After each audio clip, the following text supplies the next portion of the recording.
Submission attempt, submission attempt.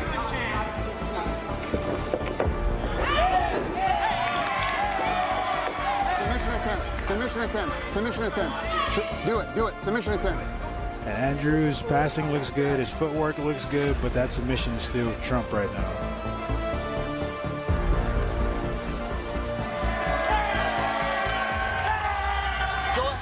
Go after the subs. Let's go. That's it. That's it. That's it. Let's go. Hey, let's go. Finish it. Finish it.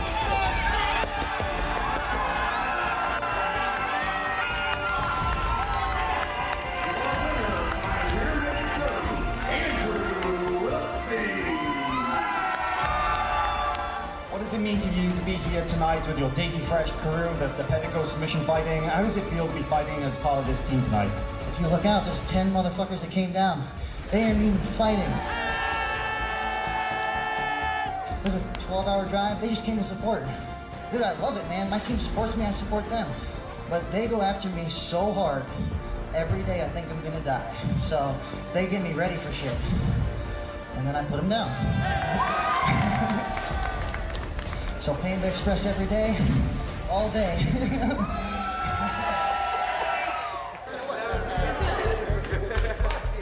Not even close, but I was kind of scared. Good work, man. You deserve that win, bro. Good shit, man. You look great. That heel hook and stick. Isaiah, good shit. That was awesome. I appreciate you. You're awesome, dude. I appreciate it, brother. You're looking like Uncle Rico, baby.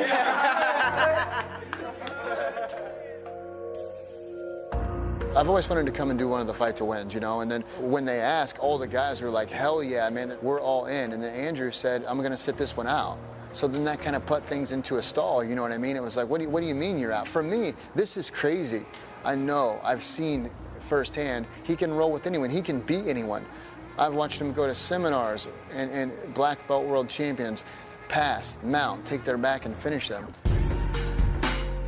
If I just get in my head really bad, I probably have the least confidence, like, at all my teammates. I always feel like I'm gonna lose. So I have to fucking fight a little mental struggle with myself all the time. We just said, hey, fuck it, let's just put him on the card. Once he's on the card, he can't back out, you know what I mean? He was down. The guy got the heel hook. I knew, Andrew, that was the most nervous I've ever seen him. Even more nervous than before his white belt debut. That was the most nervous I've ever seen him. 60 seconds into the match with Isaiah, he was completely exhausted. But I believed in him and believed he was going to pull through and he was going to do it. Literally, it was like the first show we'd had out of the 6 years that actually felt like a show. Because of them, yeah, because they're fucking loud. Hey, listen, fucking hooligans, hey! I've never heard 12 people make so much noise in my fucking life. Yeah. When you start hearing that and they're pushing you and they're counting you down, I think that it really makes a huge difference. It's like a loaded gun in your pocket. The atmosphere, you know, you have to create the right one to get the best result. You know, I think that we've really done that, and the support system that we've built is like really incredible, and I'm super proud of that. As a coach, for me, just watching him out there, it takes me back to the beginning, man, when I only had 1 or 2 guys, you know. It makes me think about those times and like how hard my brother and I used to work, you know, and we've came from training in the grass, watching VCR tapes, to being on the biggest show. You know, it's like the hard work paid off. And Andrew's the best guy on the team, you know, so watching him do that was like, it was incredible, man. I think he's going to be a black belt world champion. The day that he believes in himself as much as we believe in him, that's it, man. He's just going to take over everything. You took the boys on the road, professional grappling matches for them, fight to win debuts, and went 7-0. How are you feeling right now? Man, incredible. It doesn't really get much better than that, man. 7-0.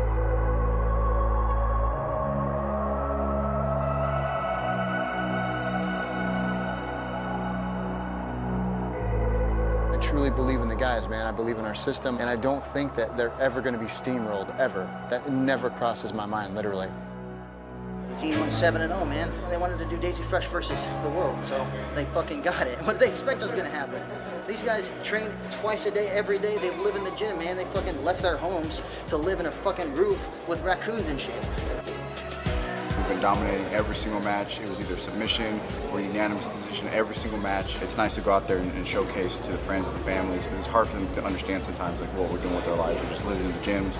They basically think we're homeless bums, but you go out there on a pro event, pro show and everyone kills and dominates, it just starts to make sense of why we're doing this. All the hard work starts to pay off, so it's just incredible.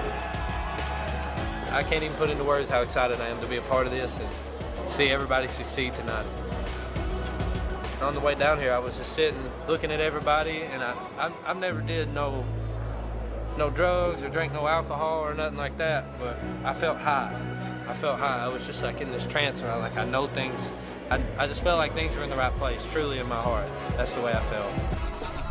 A lot of people ask, you know, why the long trips? Why are they paying $100 to compete at the tournament? Or why take time away from your family?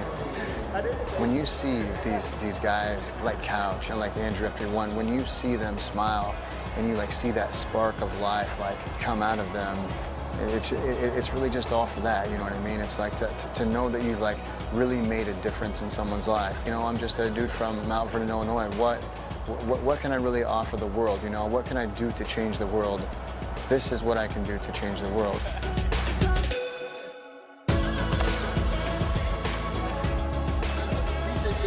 I get so much more out of it than everybody thinks, you know? It's not always about winning, it's about change, and this is changing them, it's changing me, and hopefully changing the world.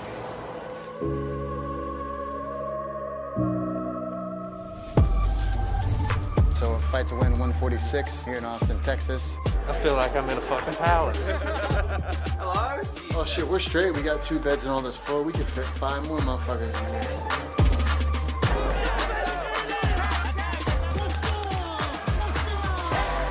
Just line them up and Andrew will knock them down. That's just the way it is. Success and Panda Express, baby, all day. Hey!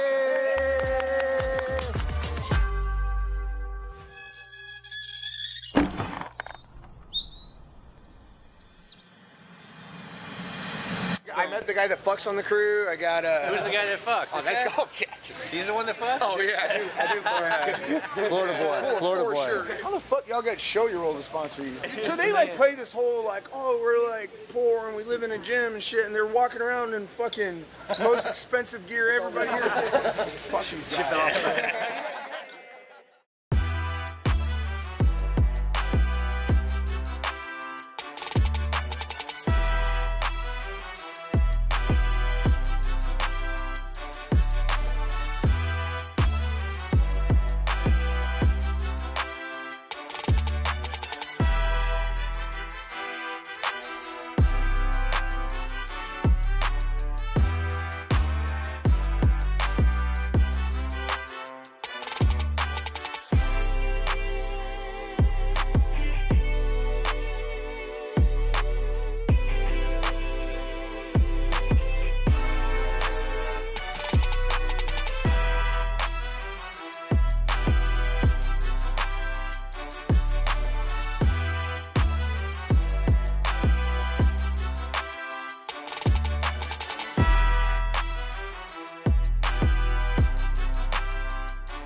This really hurt. My little Jacob got one as well. What is that shit on your legs? Oh,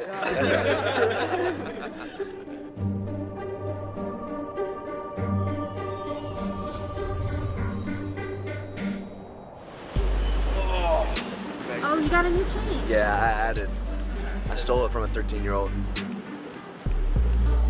Just hopped in the car, drove 10 hours from Mount Vernon to Dallas, slept, woke up, trained, smashed out another 3.5 hour ride. All right, I already lost the parking ticket. Really? Yeah. Oh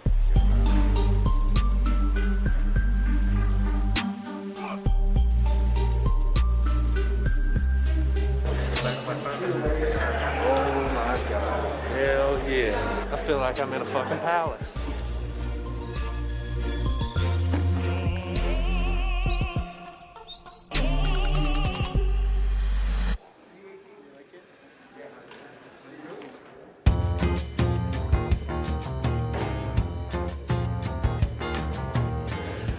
My guy's the best guy probably I've ever gone against in a super fight. Everyone tells me he's really good, so I'm excited to see if he kicks the shit out of me or if I do good. And then if you win, you're ranked, right? Is that how that works? Fuck, that's all I had to do the whole time? Okay. Do you have a show-your-old tattoo? I'll pay you to fight to win tattoo. This really hurt. Worst place to get your first tattoo, and I do not recommend it. I got a mullet, a tattoo, and I went Hogan in the same week. It was a rough week. The zipper actually doesn't work, so that's why I kind of got my shit draped over it, but I put this fit together. Why you got on Nike socks with Adidas shoes? Because they were free.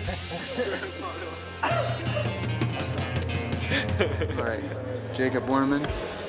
The plan for Jacob's match is he's gonna slam the guy. Hard. Then he's gonna slam him again. Really hard. Slam him the hardest. The third time, and then the guy's just gonna tap from slams. First time in fight to win history. He's gonna go out there, slam city. That's it. That's the goal. We'll see how it goes. Hopefully he doesn't get his ass kicked. Little Jacob. Yes, sir. One of 3 Jacobs living at Panda Submission Fighting. Yep. At what point did you move into the gym? How old were you when you first started? I was 15 and I met these guys, and then long story short, somehow I managed to train with them, and then he offered me to stay with them. And I tried it out for 3 months and it was miserable, so I moved away. And then I came back and I lived with him for a whole year. And then now I'm here. Look what happened to my boy. Show him. Tell him what happened. I started riding bulls because I thought that's what I wanted to do. And then I fucking blew my shoulder out and broke my nose and chipped my tooth. If you had to say one thing to someone that did you wrong. Don't do it. Don't do it. I mean, you literally sort of grew up around these guys, huh?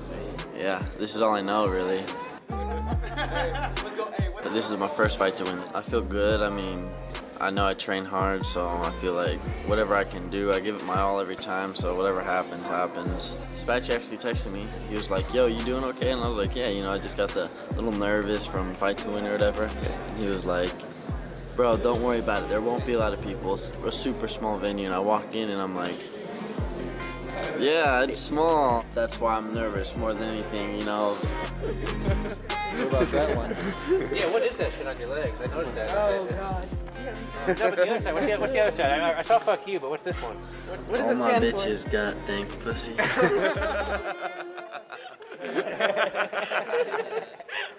About to go check in. Well, we're gonna watch Andrew try to check into the room. I think this is his first room in his own name. We'll see how that goes. I think I just go up there, right? I'm not 100%. Normally I would go to a real adult in the group and be like, hey, what do we do? You know, because I'm not a real adult, not really. Well, you're a black belt now. Does that make you an adult? Fuck no. Limit occupancies 4 guests per hour. We'll see about Let's that. go 6.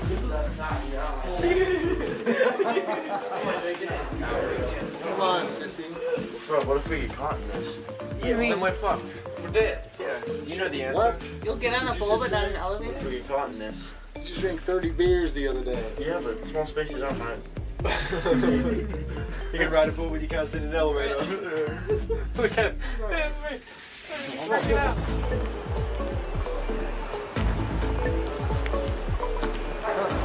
Should be a room for my name. What was it, last name? Wiltsy, W-I-L-T-S-E. Looks like the room has already been paid for. Just need a credit card just for incidentals. What? Like a debit or credit card just for incidentals. I don't have one of those. We need to swipe something. Fuck up. I fucked up immediately. Hey, they want a debit card from me.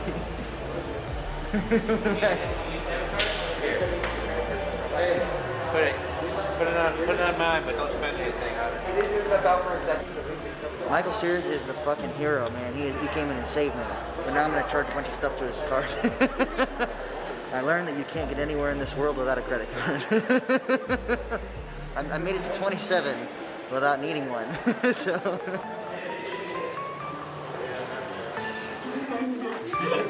What's the room? You sure it's 1825? Andrew? Where's that? That's saying there. 1859.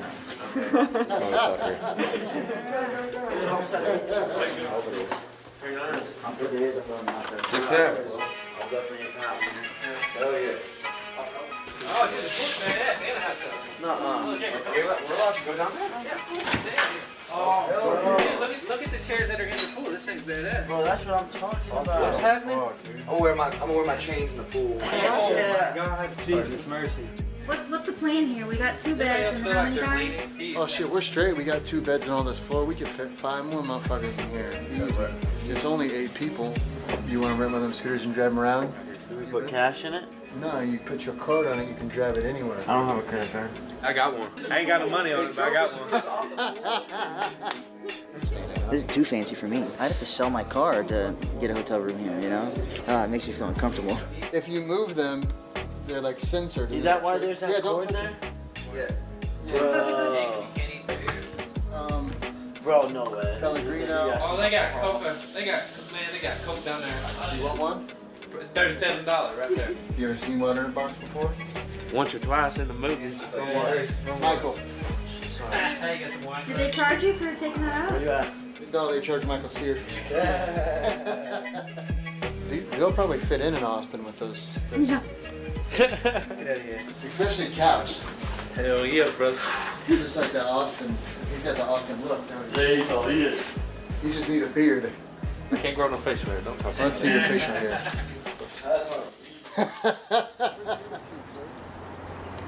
What? Like my hat? What do you think, Coachy? You look fucking great, bro. I told you that makes you look like an Aussie for real. I know. You look like Irwin. Hey, I don't want to be like him. He got killed, so I just gotta stay away from screen right now. You look like your son did.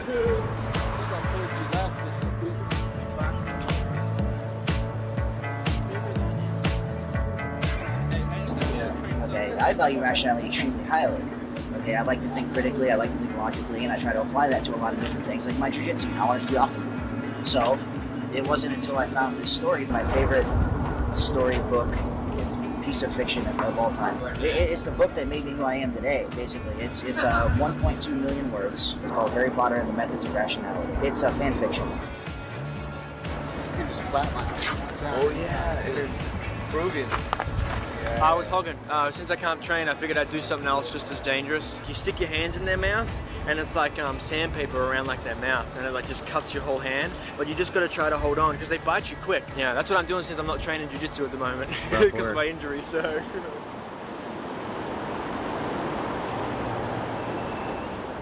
No way. Oh shit. Smash my man. What's up? What's up, Clay? Hello? Supposed to say welcome to my crib. Welcome to my crib. This is it. It's disgusting right now, but it wasn't like this. It actually was like this the whole time, I'm going to admit. Hey. Oh shit. It's much nicer in here. The carpet's good to sleep on and stuff. It's soft. Me and Joe slept here, and little Jacob and he slept there. Andrew right where you're standing. Michelle next to that. George over there in the corner, and then Spatchy right here. So the 2 loudest snorers are Jacob Borneman, then probably Alejandro is probably the second loudest Really? I snorer. snore? Fuck yeah, you do. I snore for real? How bad is it? Is it bad? So flow grappling and flow wrestling have been, harassing's not quite the right term, but they've been persistently trying to get Panda Express's attention, and I think it's finally paid off. Panda Express made a comment. They said, "Good luck tonight, Andrew Wilty. We'd love to send you a gift to show our support. DM us so we can set it up." This is literally Panda Express commenting on this. It's happening. I don't know what to do. Fucking hands are shaking. Have you considered that somebody from Panda Express might watch your match tonight? I hadn't. Oh man. Now I'm nervous. Thanks, Michael. I'm gonna go really hard. Would you, if Panda was gonna sponsor you, would you wrap out Panda Express logo on your gi? Hell yeah. Badass. Right? Okay, I hope Show Your World does a collaboration with Panda Express. Like, I hope that happens. Oh man, last night we were in the pool, in the hot tub and stuff, and we started getting a little rambunctious. We did this thing where the one guy's gonna hold the one guy from behind, and you see who can get away the fastest, and everyone did it. And we were holding on to each other and seeing if we could like flail out and get out. So all the Brazilians were like, "Oh my God, these guys are exactly like we imagined." And then they were just all staring at us when we were like wrestling in the pool, and I know they were saying some shit. I think the guys actually got kicked out of a donut place last night. I was like, "What's wrong? What'd they do?" And she's like, "They're just all a bunch of drunk idiots." And I was like, we just ate a pizza with sober as fuck. They're not drunk. They're with me. We just got done eating a whole pizza, and now we want some dessert. Do something. Little Jacob came over and he started humping me. Yeah. But it was before that. She walked over from the back way before that. It was stupid. She's like, "There's so many reasons you guys have to get out of here right now." Fuck her and fuck those donuts. They told you to DM them. Yeah, they told me to DM them, basically. Andrew's so distracted now thinking about orange chicken. He's just roaming around the room, doesn't know what to do with himself. Today I'm responding to your post to DM you guys.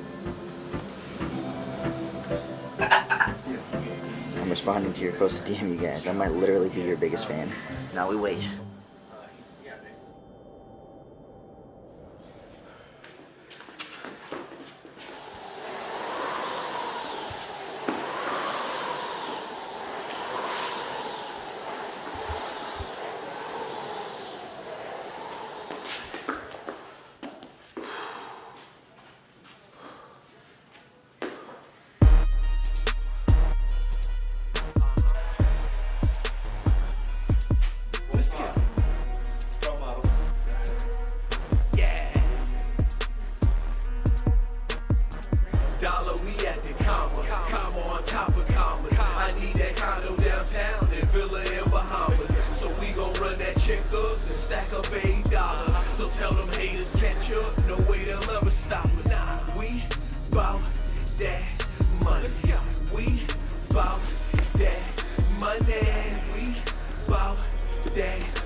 Hey, remember when you're there on the back, face crank on fucking everything. In those heel hook positions, you know, when you get there, remember you're just hiding your feet and you're doing it as hard as you can. If you make them roll, roll, roll, roll, roll, 5 points. Hey, listen, you're the fucking man, man. Hey, all day, this is your shit. How you feeling? I feel good. You feel like it's gonna be pain? For him. All day. It's the coming out party, baby. They've been waiting on you to come out. I ain't talking about at the closet. They already know that. And every time he goes out there, he fucking sends it. You're always going to see something good. No matter how nervous he is, when he gets out there, he fucking competes good. So don't even worry. Little Jacob's coming out party. It's like a little baby rattlesnake that can't control his venom. You know what I mean? He's just ready to kill all the time, so I'm pretty excited. Fighting out of the blue corner from Mount Vernon, Illinois, making his fight to win debut, representing Pedigo Submission Fighting, Jacob Borderman.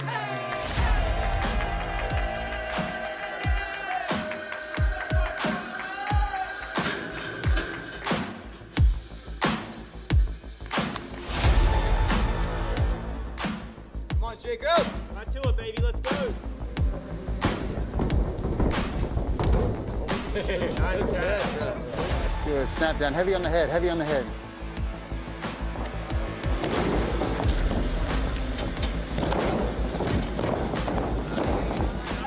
If you're cutting hard, cutting hard. Lock the head to his dick, mate. It'll make the tight toe. There we go. Nice, Jacob. Good, good, beautiful, beautiful. Hey, almost, baby, almost, again. Again. Let's go, let's go.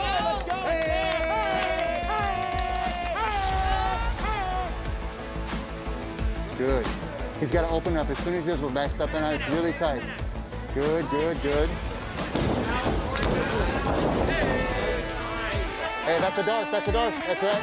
Put it in. Heavy, heavy, heavy. Hey, give me this gun. There you go. That's it. Good. That's tight. It's tight. Hey, hey, look. Relax. Breathe, breathe. Give me good pressure. It's really tight.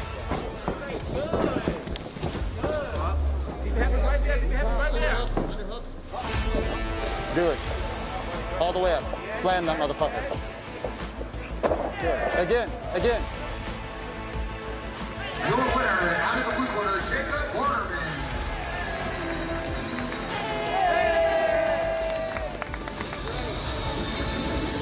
Good.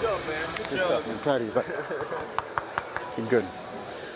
I know not to be so fucking nervous. You don't need to be, dude. You beat the fuck out of that guy. What are you gonna do the rest of the night now? Party. I'm staying in Texas for bull riding, yeah.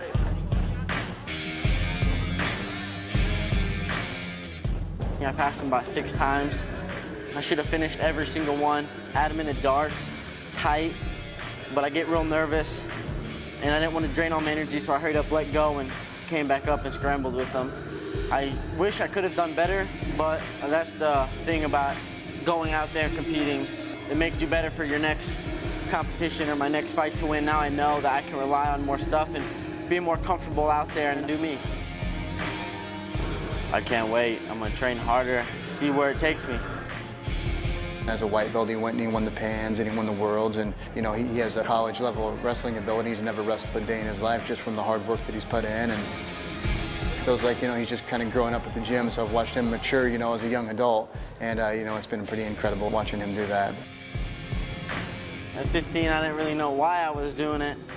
They were telling me all the benefits and stuff, but I'm a 15-year-old kid, so I wasn't really listening. I was just doing it because it was fun.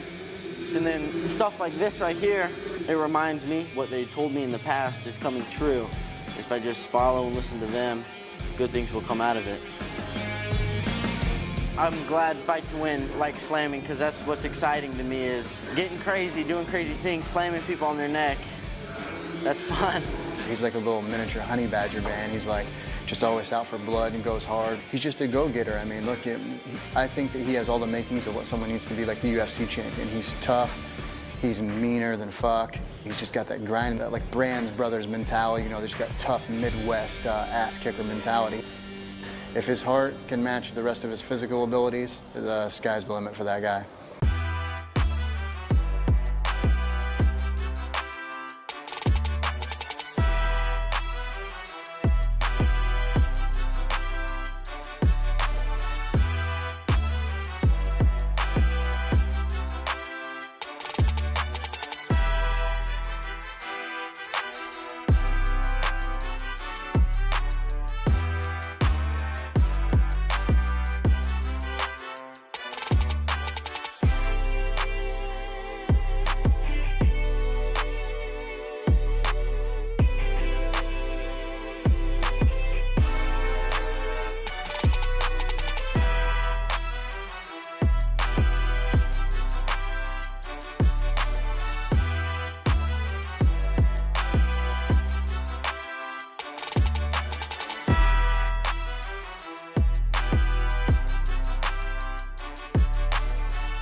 It's a little walkout magic. Do you have the thing? Oh yeah. So good. White belt. He's a white belt. Oh, please. Yes, yes, please. I know. I didn't think about it till now. George said it was the nicest robe he ever felt, so he just couldn't even take it off. You might recognize this from the Fairmont. It was like Iowa Hawkeye shit. Let's go, George, baby. Undefeated. Undefeated. Honey, I dash straight to the cash, you know I run it up. Lead in the pack, starting the last, you cannot run with us. I get the bag, look at them bad, I never fumble you. I'm on their ass, look at the stats, putting them numbers up. I run it up. Good, head up, head up. Nice, nice, nice. We can keep that pace. Stay heavy on that head. Hey, that's there, Georgie. Be patient. Nice, just get it under. Good, good, good. All right, this is it, this is it, this is it, this is it. All the way, all the way. That's it. Hey! All day, head down, post on the head, post on the head. Post on the head. Get on your head.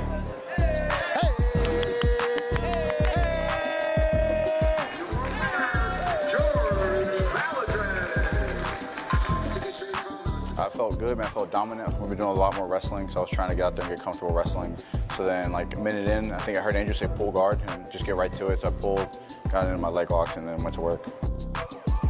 You know, I'm prone to depression, and I just get into my thoughts. But thankfully, Seth is able to put these shows on. It gives us something to get ready for. It keeps me healthy. You know, every month I know, okay, I got to get ready for this, get ready for that. So it just keeps me on track. You had said before that you feel like you're deployed with these guys, and you just gotta feel like you're rolling out, like you guys like the Navy SEALs. Yeah, that's what it feels like, man. It's like you're home, you pack up all your battle gear, you fucking get ready to go out on a mission, you know, go out there and kill, come back home and just do it again. You ready for this? Yeah. Hey, do the thing you do. I want to do that. Hey, do this thing. When you jump stab. I'm good at that. I'm gonna hit him with this one right here. Edit that one. Okay, no more, no more. And we're just racking them up. That's all we're doing, just racking them up. Remember, when we're in here, remember, you can almost do like the arm drag. You can slide yourself under, like I can pull you up and over. Man, fuck this, you know what to do. Why are we talking about this bullshit? Yeah, fuck this motherfucker. Undefeated. Let's go. You're the man, let's go. Nice. Let's go, let's go. Good, pressure, take it. You're doing great, man, you're doing great. You can be patient, buddy. Strong, strong, strong. Good, back step, big back step, big back step. Peel it and step, peel it and step, peel it and step. Good, knee lines out, chase it, chase it, chase it. Good, good. Heavier pressure, heavier pressure. Keep your frame.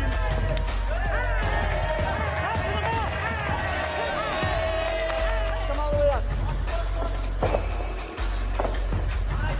Yeah! Up. Nice, nice. Passing off this, passing off this. Let's go, Joe. 45 seconds, champ. We need points, buddy. We need points, champ. Let's go. Put your right hand through. Right hand through. Nice, that's tight, that's tight, that's tight. Let's go. Hey, we might be down on points. Let's go. Hey, go after it, go after it. Submission, Joe. We need a submission. Submission right now. As hard as you can. Go, do it back, do it back. You gotta attack him as well, Joe. You gotta attack. That's it, that's it, that's it. Hook it, that's it, that's it. You got it, you got it. We need a submission attempt. Good, let's go. Hey! You gotta give us something here, Joe. 10 seconds. Get a tap up. Go for the hard play, right there.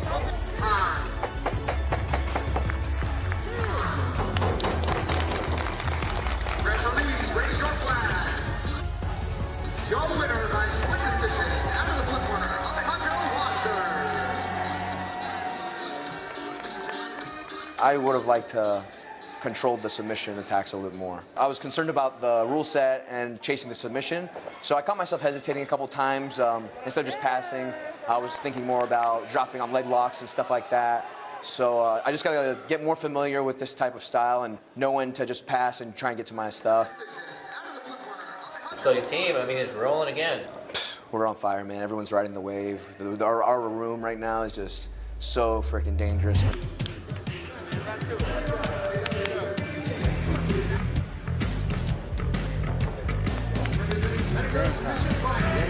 Please welcome Jacob.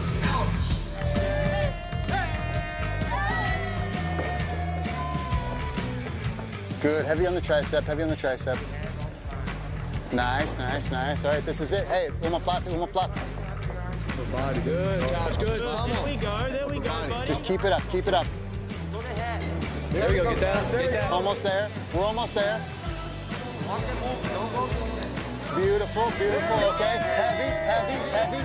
Give me them underhooks, open them elbows up. Hey, we're just leg pummeling here, leg pummeling. Nice, nice, nice. Give me heavy, give me about 20 seconds there, heavy. Good, keep that. Good, good. Pressure. Head and arm, nice, nice. That's tight, baby, that's tight. Hips down. Hey!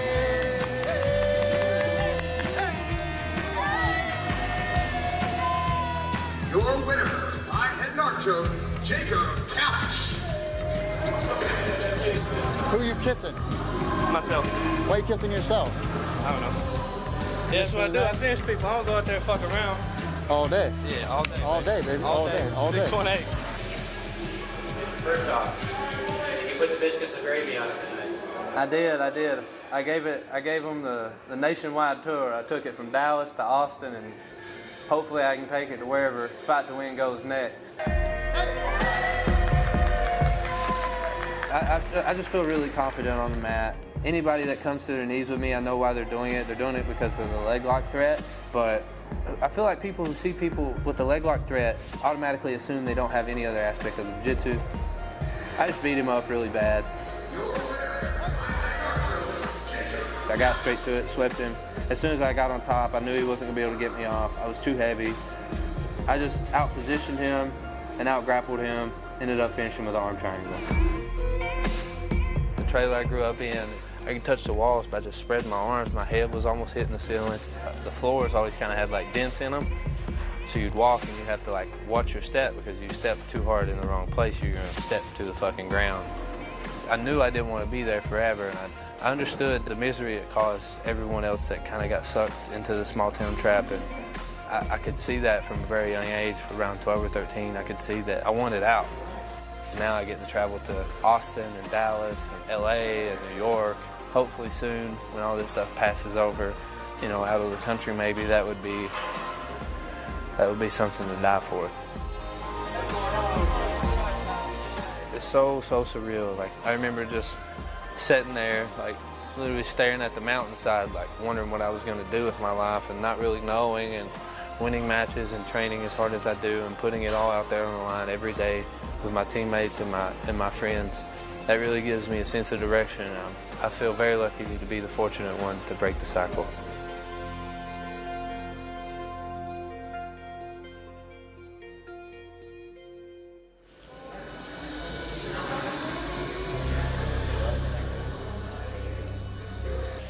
Andrew Wiltsey.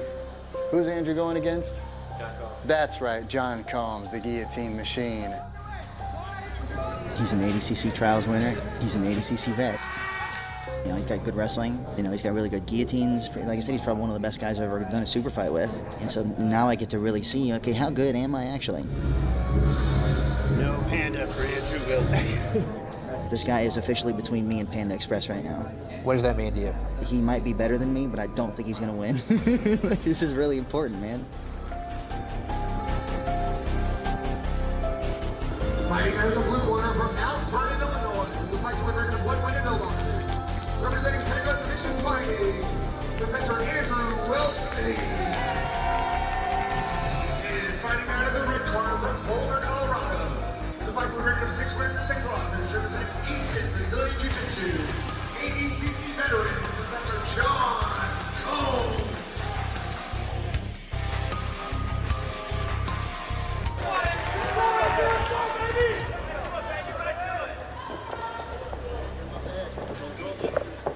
Let's go, Andrew. Let's go, baby. Let's go. I expect non-stop action in this matchup. Both guys don't know how to slow down. Hey, remember what we talked about. Remember what we talked about. Give me those points. Give me those points. Wiltsey looking very comfortable on bottom now. Johnson's been having a hard time elevating Andrew's hips off the mat. Whoa. Nice sweep from Andrew.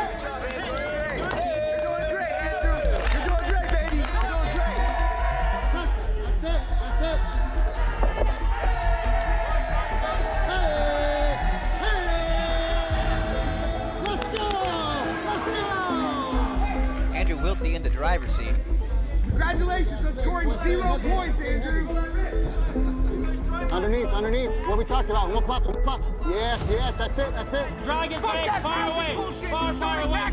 Andrew's guard retention's looking really nice right now. All right, now let's go. Keep moving. Give me something. We ain't trying not to lose. We're trying to win. Let's go. Hey, Andrew, look at me.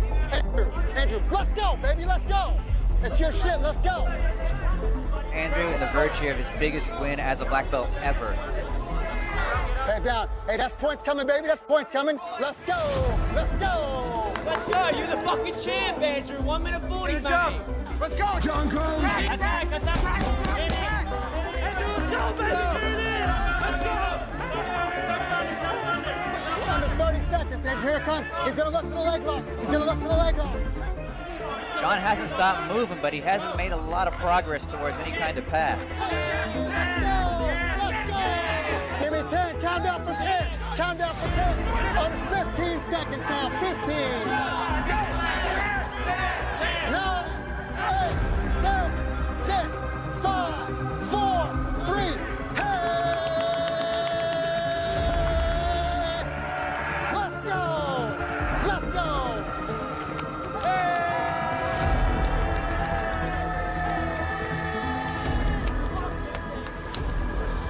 By Andrew all day, maybe only submission attempt in the whole thing was by Wiltsey. That's unanimous, baby. Let's go. Referees, raise your flags.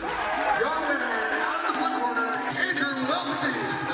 Perhaps the dawn of a new emerging talent here at black belt. Andrew Wiltsey living up to the hype. Woo! Fuck yeah! Hell yeah! That's the shit, boy, right there. If I can beat him that easy, I can beat anyone. I've been told you, man. That was good pressure, too, the whole time. Good. Not even close. No, it wasn't very close. Good shit, buddy. Good shit. Incredible. Yeah. He's fucking awesome. Yeah. I was tired as fuck. Dude, you fucking did amazing. Your leg look entry scared him too, man. Fuck yeah, bro. Let's go. Hey! Congrats, bro. It's gonna be like 120 for gas, I think. Each way? Yeah, no, one way. You're gonna build another house with that. Thank you so much. You forgot that you got paid to compete? I didn't know to Let me begin see. with. Hey, let me. What's happening right now? Yeah, and then it goes, your next match doubles. Oh, So next is 5 and 5. hang on. And then if you win that, He's available next week. he's done. He's paid his dues. He don't compete for free anymore. Hey, you're gonna be ranked top 15 in the world. Holy shit. As far as I knew, I wasn't getting paid. And then Seth started throwing money at me. And I tried to tell him no, and then he told me to shut up. So they gave me a check for $500, and he paid for the gas here and back. For me, that's a lot of money. I can get 43 large orange chickens with that. He actually got his calculator out and did it with the tax and knew that he could get about 43 large orders of orange chicken. I feel like everyone looks at me like I'm not supposed to be here. I live in a shed. Now, before that, I lived inside the gym for fucking 8 years. We don't have nice things. We don't need nice things. This is too nice. I feel uncomfortable. This is obviously not the normal place that we would stay or probably ever stay, but listen, they're less out of place than they think, man. Their jiu-jitsu is what matters, and it definitely belongs here. So I guess I'm ranked now at black belt. I think that's pretty cool. He was really good. I liked being at a much lighter weight. I was massively stronger than him. I like the fact that no one except for Gordon Ryan has any fucking clue how to pass no-gi. And me, I'm okay sometimes, but it's pretty fortunate. So he already had his debut, but that was the debut against somebody in the top 15 at black belt. I mean, that, you know, now there's no more discussion now whether Andrew's the real deal or not. He just broke in. Andrew came away with a dominant performance. He mounted him, got on his back, Had the only submission attempts in the match that were close. They couldn't have went much better, man. I thought he really showed, that he's dominating and he's going to be around a black belt to make some huge waves.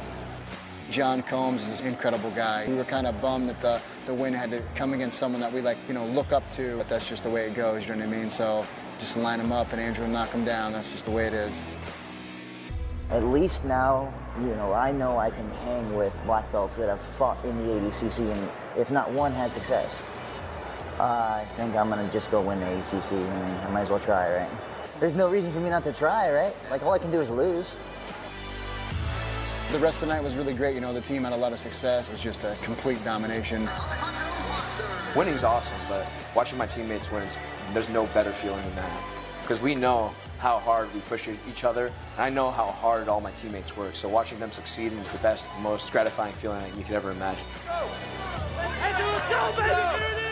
If you're going through something, if you got the nerves, whatever, you got 5 other people that are, hyping you up, and after a while, it works. They get inside your head, and it's like, you know what, you're right, I am a beast, I am going to win no matter what. You feel unstoppable. Having them mat side and them cheering, it gives you a boost. It's like if you had a health bar in Mortal Kombat, and then you had another health bar, and the other guy only has this health bar. You're obviously going to win. It's everything, man. One day we're going to win the IBJJF team trophy. We're going to bring home a big fat ass check because we all want it that bad together as a unit. What you got? Any more questions for the team? PSF's here to stay, man. We're here to just kill shit. It's going to keep getting better, keep pushing out new champions, keep building stuff. So everybody look out. Daisy Fresh boys and girls, we're coming. Success and Panda Express, baby, all day.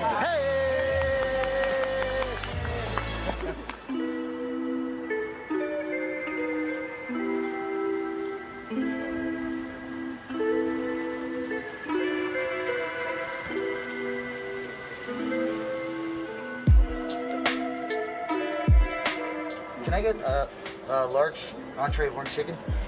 Dude, it's actually cheaper in Texas. Really? Yeah. How much cheaper? 46 cents. Because of COVID, you're not allowed to go inside anywhere right now, like Panda Express, any Pandas. So they have plastic on the door and you order outside. They don't have any outside tables, so we're sitting on the concrete. But it doesn't matter. I would eat Panda Express hanging with one arm off of a skyscraper. It's just that good. How many states have you had Panda in? 5 or 6? 5 or 6. Not enough. That's a new life goal. Yes. What have I done? Have Panda in every state. Hey, Simone. Hey, what you got? I got me a Mountain Dew, and I got you this fancy doohickey right here. It's pretty scientific, actually. Spatchy explained to me the speed you pull the lever dissipates different amounts of liquid. Use the word integral. Integral? Yeah, use that word. It's not gonna fit into a fucking slushy maker. It's integral for the cup for it to be poured at that velocity. Anyways, I poured the shit in the cup. Created God's work. It's the Lord's. It's the way the Lord would want it. The guy just sent me a message. He said, "Hey, bro, your grappling is so fucking dope. You've also made me start eating Panda Express again. Keep kicking ass, us." No one messaged me about jiu-jitsu. They just messaged me about my anime intros and Panda Express. No jiu-jitsu messages. That's gotta just be John Combs. Hey, did you beat John Combs? Can I get a picture? Hey, we need you, sir. Sir, we need your signature. It's gotta be John Combs. Oh wait, hold on. Take a video. Fuck it. Here. It's gotta be John Combs. That's Andrew Wiltsey in that car over there, if you guys didn't know.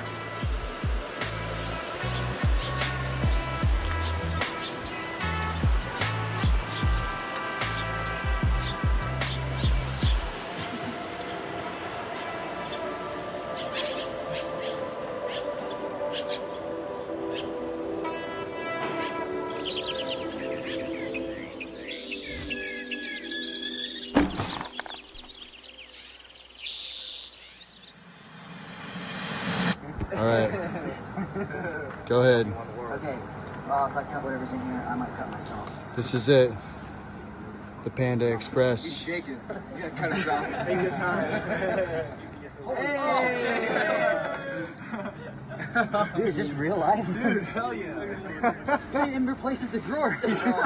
They sent you more because your girlfriend threw them out. Read it. Read it out loud. Congratulations on your recent victory, and thank you for being such a big Panda fan. The number 8 is special to us as it symbolizes luck and prosperity. So we're sharing this goodwill with you with enclosed 88 fortune cookies and a gift card for $88. We are fortunate to have a fan like you, and we wish you all the best in everything you do. With warm regards, Panda. Nice, bro.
He could wrestle for days. He never got tired. It was almost like the huge gunshot wound and all you have is like a little Band-Aid. You try to control the bleeding, but you can't stop the bleeding because he was coming for you. Many men won a wrestling match. Very few men won a war. He wanted a war.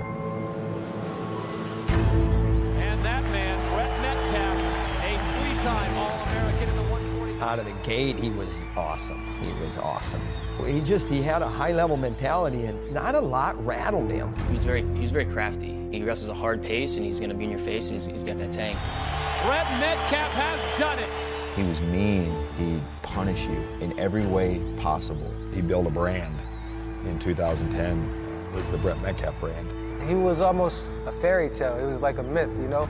And then once he got on the mat, it was like his whole personality just came out. This hard, tough kid from Michigan. You don't tear down shop and say, I got to fix everything. You do what you've been doing, you just do it at a better level and a higher level. And there was no one in the country who could stand up to what he had to bring to the table. He was tough. We're talking world, Olympic, and national championship philosophy. The mentality of win or nothing. I've beat the best guys in the world, but it's not all about winning. I went in there with the purpose to go and separate myself from everybody. It was like send a message to the world that Metcalf's here.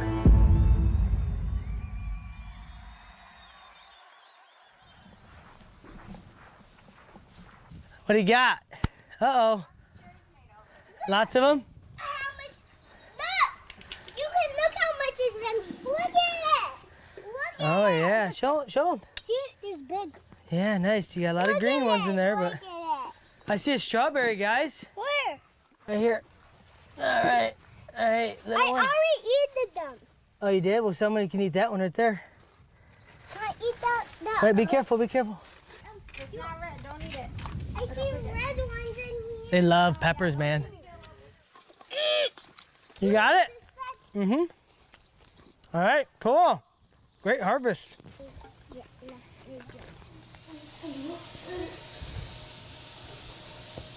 I am Chase, and this is my brother Cole. Awesome. And did you say you have a wrestling mat? Yeah.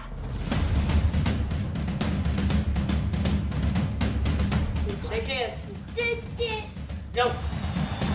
And a double.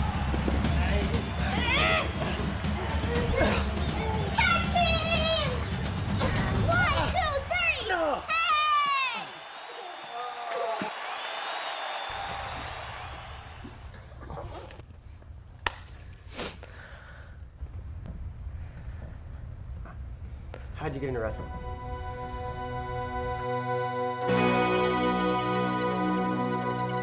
I'm walking out of school one day. I want to say 8, going on 9 years old. I step on a piece of paper. I reach down to pick it up, and I'm about ready to crumble it and throw it in the trash. And I pick it up and I look, and it was like our mascot. A bunch of strong muscles, you know, flexing, and he had a single arm, which I didn't know what that meant at the time. But I just thought it was super cool. I was like, that is awesome. I remember, like, I was obsessed with it. I made like a folder, I drew it and traced it.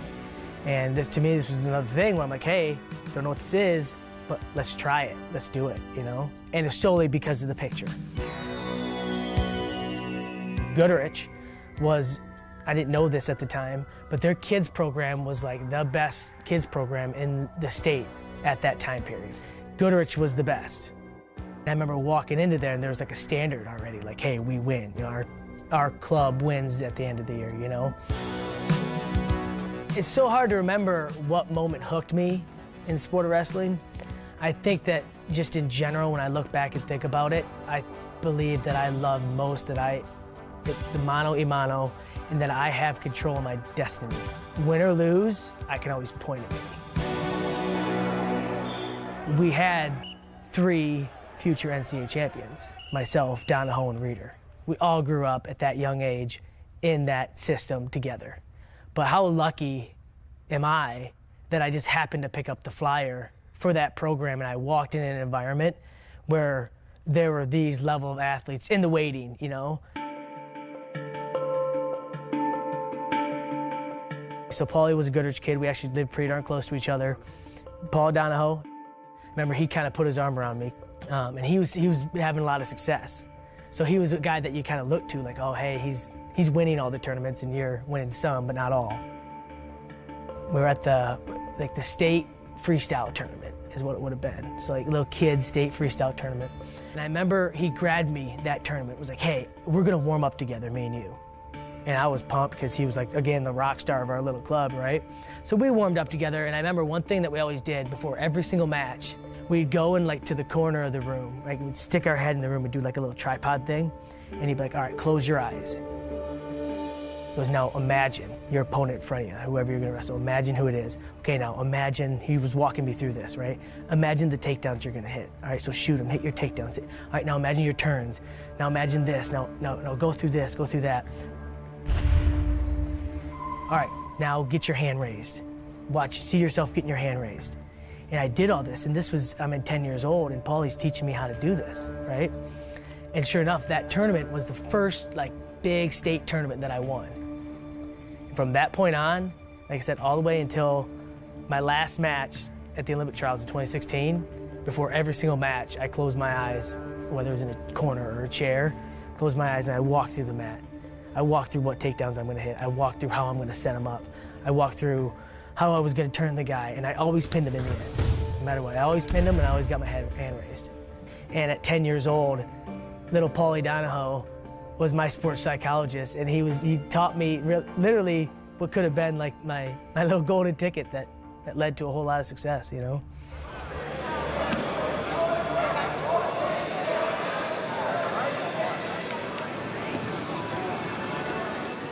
We're at Lead Rec Center here at Iowa State's campus, and we're wrapping up our team camp for the summer.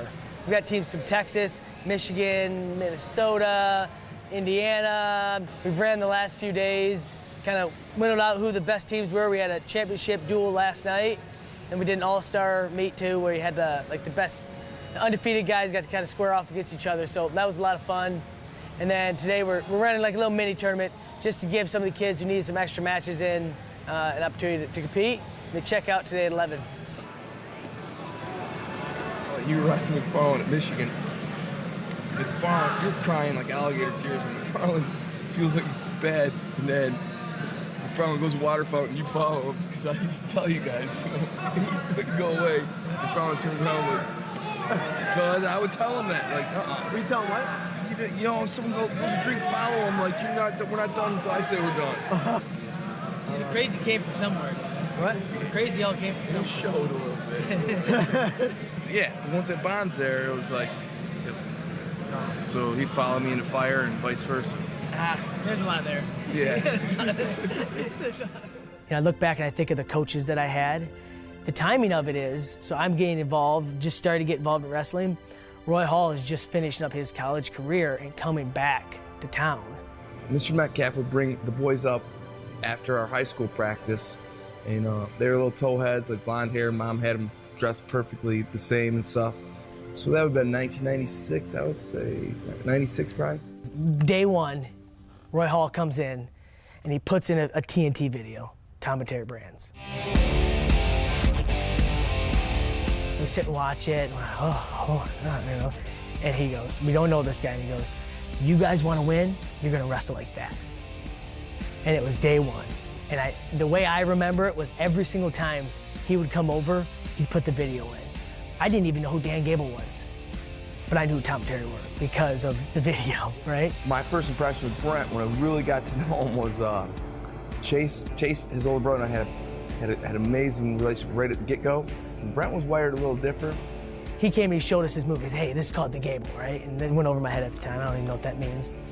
I remember he showed us, and I'm like, man, that ain't gonna work.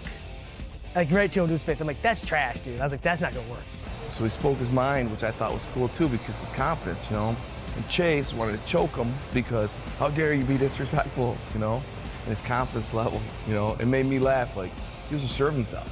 And I knew then, like, whatever this kid does, he's special. In my high school career, I think I was 228-0, and I had like 156 pins. Probably 80% of those pins, the Gable.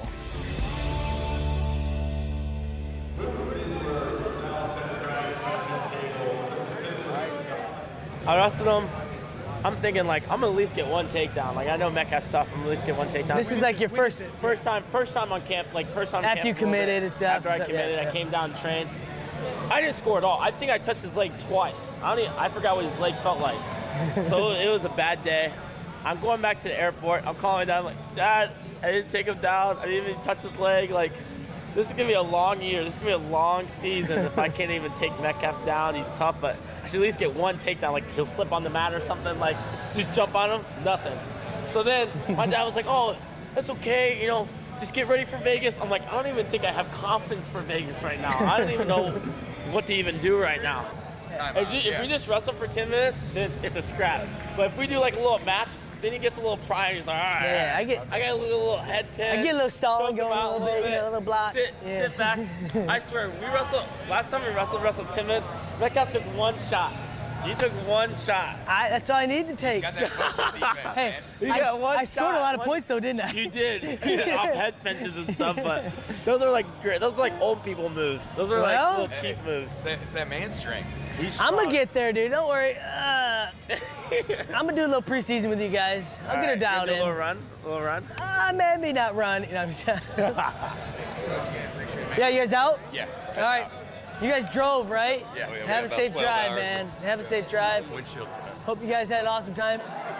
We can go 1, 2, 3. Obviously, I was a young, roughhousing type kid, so I really enjoyed that part of the sport. And then just the competitive nature of it. I think it helped. I was pretty good right away. I caught on really, really fast. I was successful early. My high school credentials would be I was a 4-time Michigan State champion. I was 228-0. 156 of those were pins. 6-time junior national champion, Fargo, and then once as a cadet. I love that it's very accountable, right? And I knew that I could set a goal, and only because of me I could achieve it. And if I fell short, it was because of me too. 1 versus 2. As Ed said at the beginning, this is probably the highlight match, the most looked for match of the night. You're looking at Brett Metcalf, 4-time state champion from Bedford, Michigan, undefeated his entire career, against Dustin Slater, 4-time state champ from Ohio. Okay, so you had Dustin Slater and CP Slater. You had Brett Metcalf, Chase Metcalf. Every national tournament, we matched up. Chase would wrestle CP, I would wrestle Dustin. Everywhere we went, if they were there, we matched up. Same weights every single time. And they kicked our butts. Both of us, every single time. 3, 2,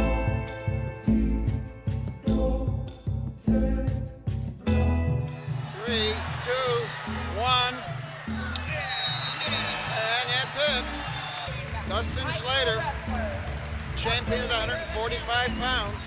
And I remember growing up, that's where the rivalry kind of started, at least in my head, where it's like, geez, these are like, it's the family that we can't beat. I started when I was 4, my brother was 6, so I got in and I followed him into it. So I started seeking out better competition in the surrounding states probably when I was 7 or 8 years old. And you have to have the context of us being little kids and wrestling for so many times. And maybe he knows the number. I don't know how many times he beat me, but it was a lot. We ended up wrestling over the years, dozens of times, it feels like, freestyle, Greco, folk style, national tournaments. Yeah, between Brett and I like to think that I got more wins, but he was always in your face and physical. I could never take him down.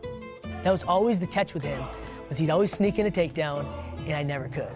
The premier match of the evening. This is it. This is what the crowd's been waiting for. This is wild anticipation. This is one of the high school matches of the century. They're ready to go.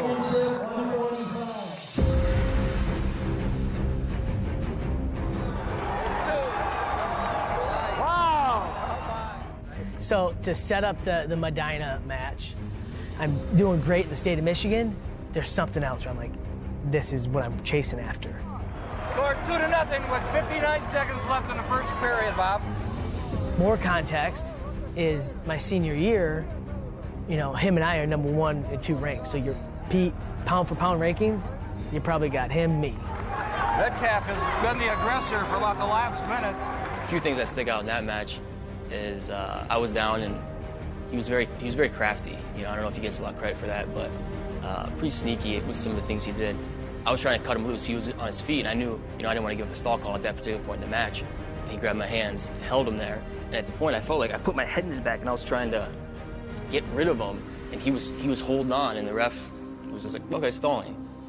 Like, all right, that's fine. And then I want to say I got hit later in the match at the very end, which would have tied us up. Down to 5 seconds. As I tripped, and he turned it into his own double leg and took me down. Boom, whistle, crowd's going crazy, it's over, right? We're in the state of Ohio, and they overturn it.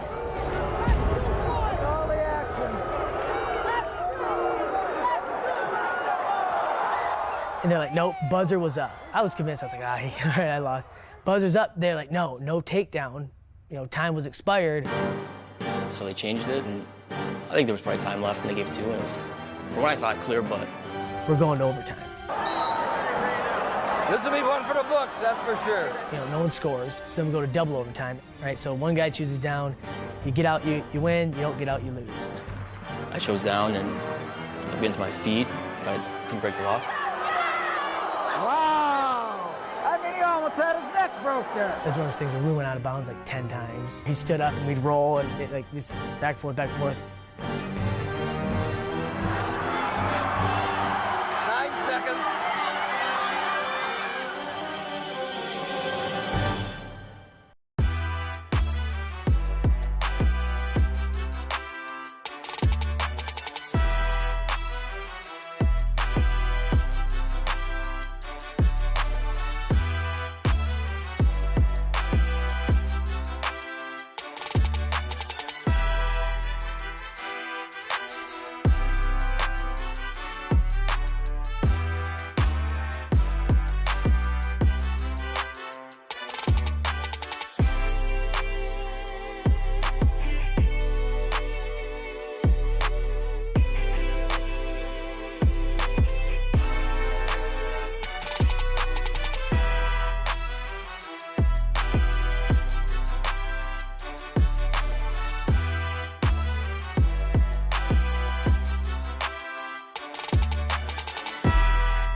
I ended up riding him out. So I knew we'd wrestle again, and pretty motivating to lose there in that way. And I felt like, you know, maybe some calls didn't go my way, or just some bad luck. I remember after the match, I'm in back and I'm doing sprints, and it was funny. Even back then, there was like a crowd of kids like running with me and stuff. Like, what are you doing? Why are you running? And I just remember being like, I gotta wrestle him in 2 more months. I gotta beat him in 2 more months. 2 more months, right? So again, I was still looking forward to that, right? So for a little while, my name jumped up here, and then he won at Senior Nationals. Since we started wrestling, you know, I'm gonna go out there, I'm gonna strike early, I'm gonna score points and make you come after me, and I'm gonna pick you apart. But he's got a great guy's tank. You know, that's one of the best things. He wrestles a hard pace, and he's gonna be in your face, and he's got that tank. To finish our high school careers in that kind of epic way was pretty cool and satisfying, very satisfying for me.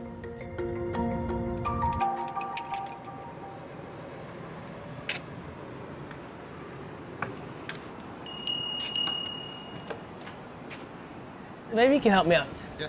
You got any Black Label boards? Just come with that ladder. Yes. See, that's my jam. I just like their texture, their shape. Pretty sick. And you pick these out? I don't know if I really have any sort of preference here, so. What do you like? I don't know what I like. It's been years, man. Okay. We're bringing her back. Okay, I like Okay. that. So here's what I would say. Okay. I'm always like just this raw silver. Okay. You know, Money. trucks outlast the board. Yep. And then so the next board you put this, it just Yep. always looks good. And they look better beat up. The colored ones, you start beating them up, I think they start. I agree. Yep. Look gross. Dynamite. Skateboarding was something that came on probably mid-high school, early high school, freshman, sophomore year, something like that. I had an older brother, and I did whatever he did. You know, I was kind of the type of kid where when I started something, if I enjoyed it, if I had a passion for it, like I just kind of obsessed with it. Yeah. Pop in or whatever. Yep, sweet. Nice to meet you. My name's Brett Metcalf, by the way. Nice to meet you. Kevin Jones, owner. All right. First day I bought a skateboard, and I bought a rail. Like this yellow rail that was I think you could get it only like a foot off the ground. And in my little driveway, I'd sit out there all afternoon long. I'd just jump on it, jump on it, jump on it. We don't have YouTube, but you got Tony Hawk. And if the Tony Hawk video game says that this is a sweet move, well, heck, I'm gonna learn how to do it, right? So to me, I guess that became my spring sport, was after school every day, grab your board, and of course your buddies all start to get into it. We'd just go to the park every single day. We'd skate, skate. My goal for today is to leave here walking, no ambulance. That'd be number 1. My next goal for the day would be at least just, ride one of these rails. First time in, I think, about 13 years, so we're gonna see how this goes. I'll kind of work into it, get a little warmed up. We'll see if I can't land one, we'll see. Let her rip, baby, let's go.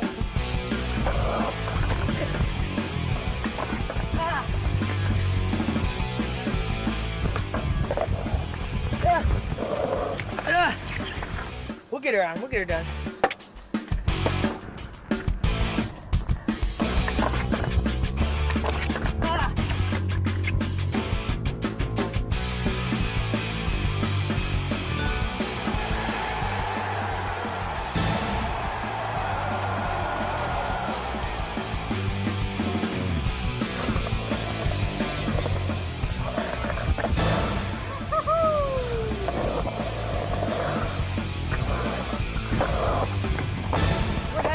Skate video, man. Couple more things, throw some punk music in the background, dude.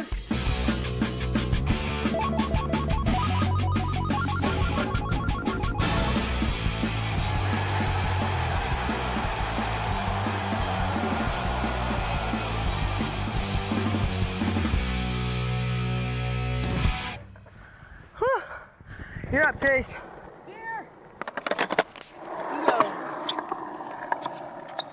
I think it went a lot better than I thought. It's kind of like riding a bike a little bit, The only thing you lack is like which I was telling someone today, you don't, like I used to be able to win sprint laps, and then you just slow down, so you don't have quite the pop. So Well, you didn't have to quite work as hard to do certain things. You gotta really put a lot of energy into it. It's timing and stuff, but probably the worst one was down the big quarter pipe there, just going down, and it didn't hurt no nothing. All right, ready? 1, 2, 3, woo! One of the guys they expect to win tonight is Brent Metcalf. It's 8 a.m. getting ready for my first workout of the day. Just gonna, go in and basically just get, cardio workouts, just sweating and getting ready for the day, really.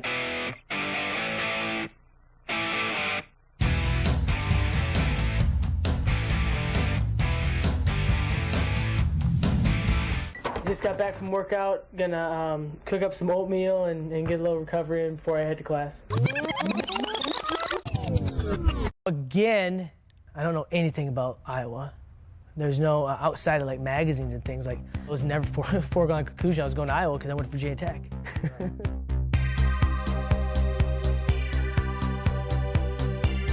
Here's how I approached it, was I don't care what the room looks like, I don't care about the gear, I don't care what their ranking is, like none of that matters to me, right? Because that's all, again, outside noise, okay? All I care about is that I've got a coach that's gonna hold a bar high for me.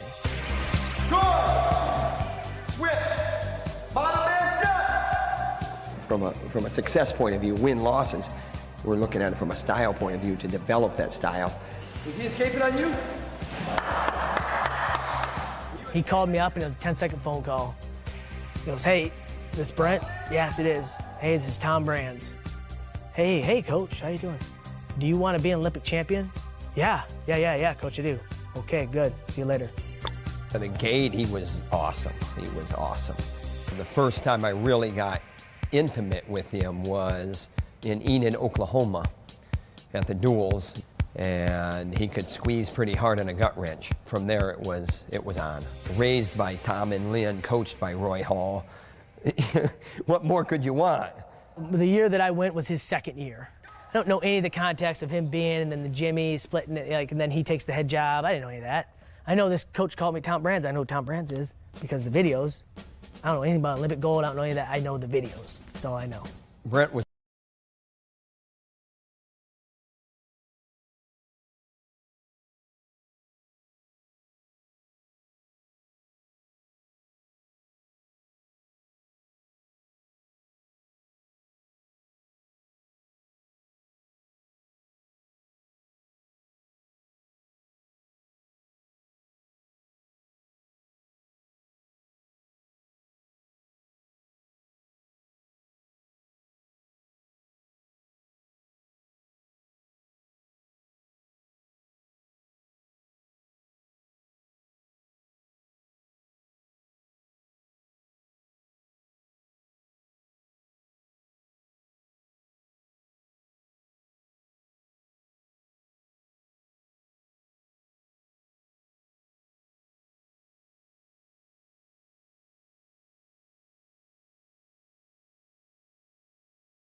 He got away with murder. I ended up riding him out. So I knew we'd wrestle again, and pretty motivating to lose there in that way. And I felt like, maybe some calls didn't go my way, or just some bad luck. I remember after the match, I'm in back and I'm doing sprints, and it was funny. Even back then, there was like a crowd of kids like running with me and stuff. Like, what are you doing? Why are you running? And I just remember being like, I gotta wrestle him in 2 more months. I gotta beat him in 2 more months. 2 more months, right? So again, I was still looking forward to that, right? So for a little while, my name jumped up here, and then he won at Senior Nationals. Since we started wrestling, I'm gonna go out there, I'm gonna strike early, I'm gonna score points and make you come after me and I'm gonna pick you apart. But he's got a great guy's tank. That's one of the best things. He wrestles a hard pace and he's gonna be in your face and he's got that tank. To finish our high school careers in that kind of epic way was pretty cool and satisfying, very satisfying for me.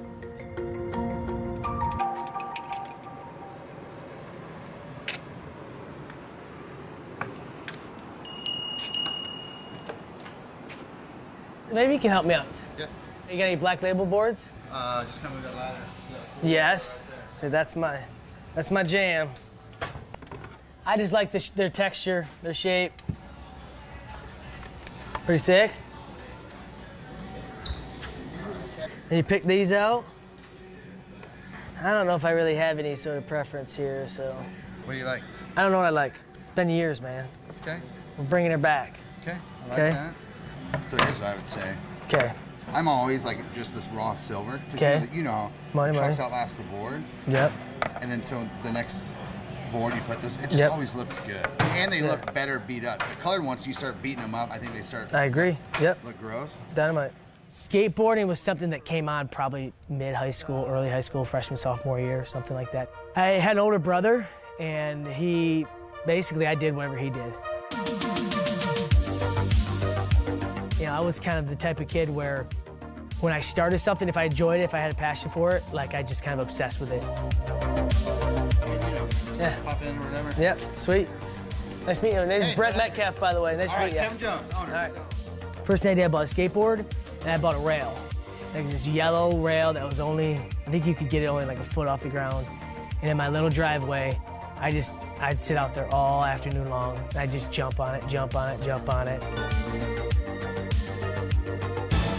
We don't have YouTube, but you got Tony Hawk. And if the Tony Hawk video game says that this is a sweet move, well, heck, I'm gonna learn how to do it, right?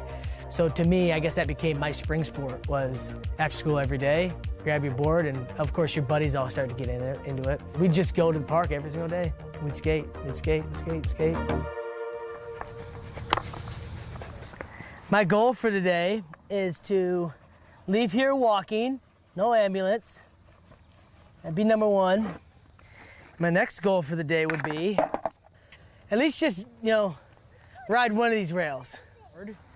First time in, I think, about 13 years, so we're gonna see how this goes. I'll kind of work into it, get a little warmed up. We'll see if I can't land one, we'll see. Let her rip, baby, let's go.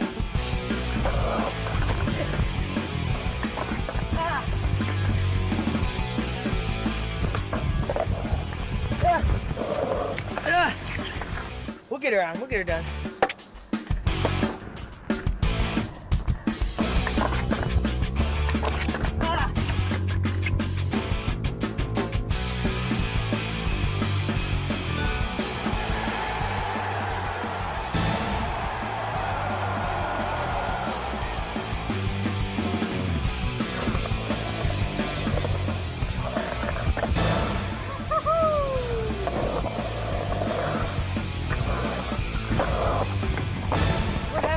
Skate video, man. Couple more things, throw some punk music in the background, dude.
He got away with murder. I ended up riding him out. So I knew we'd wrestle again, and pretty motivating to lose there in that way. And I felt like, maybe some calls didn't go my way, or just some bad luck. I remember after the match, I'm in back and I'm doing sprints. And it was funny. even back then, there was like a crowd of kids like running with me and stuff. Like, what are you doing? Why are you running? And I just remember being like, I gotta wrestle him in 2 more months. I gotta beat him in 2 more months, 2 more months, right? So again, I was still looking forward to that, right? So for a little while, my name jumped up here, and then he won at Senior Nationals. Since we started wrestling, you know, I'm gonna go out there, I'm gonna strike early, I'm gonna score points and make you come after me and I'm gonna pick you apart.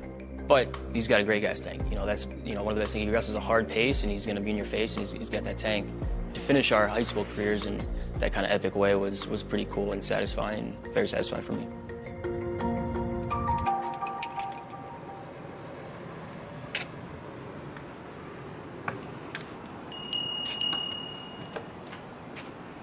Maybe you can help me out. Yeah. You got any Black Label boards? Just come with that ladder. Yes. So that's my jam. I just like their texture, their shape. Pretty sick. And you pick these out. I don't know if I really have any sort of preference here, so. What do you like? I don't know what I like. It's been years, man. Okay.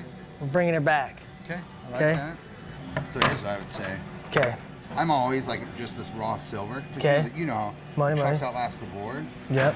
And then so the next board you put this, it just Yep. always looks good. And they look better beat up. The colored ones, you start beating them up, I think they start. I agree. Yep. Look gross. Dynamite. Skateboarding was something that came on probably mid-high school, early high school, freshman, sophomore year, something like that. I had an older brother, and I did whatever he did. You know, I was kind of the type of kid where when I started something, if I enjoyed it, if I had a passion for it, like I just kind of obsessed with it. Yeah. Pop in or whatever. Yep, sweet. Nice to meet you. My name's Brett Metcalf, by the way. Nice to meet you. Kevin Jones, owner. All right. First idea, I bought a skateboard, and I bought a rail. Like this yellow rail that was only, I think you could get it only like a foot off the ground. And in my little driveway, I'd sit out there all afternoon long. I'd just jump on it, jump on it, jump on it.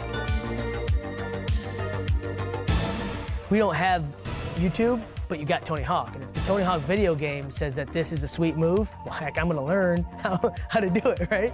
So to me, I guess that became my spring sport, was after school every day, grab your board, and of course your buddies all start to get into it. We'd just go to the park every single day. We'd skate, skate. My goal for today is to leave here walking, no ambulance. That'd be number 1. My next goal for the day would be at least just, ride one of these rails. First time in, I think, about 13 years, so we're gonna see how this goes. I'll kind of work into it, get a little warmed up.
Pick it up. Now let me look. Look at that. Remember, stand sideways, point it down, down. Good. Ooh, a little bit over. So now you gotta go a little lower, right? No, Chase. Absolutely not. What, should I put it away? Okay, you never shoot it without a bow, without an arrow. What about when someone's in front of you? Do you ever shoot? No. Okay? Hey, it's important, all right? This isn't toys. That's why you gotta do it with Dad, right? Okay, go ahead, put it in, you know. Oh, over again, here you go. My brother made a deal with my parents. He said, hey, Mom, Dad, all right, if Brent and I win the state title together, he was gonna be a senior, I was a freshman.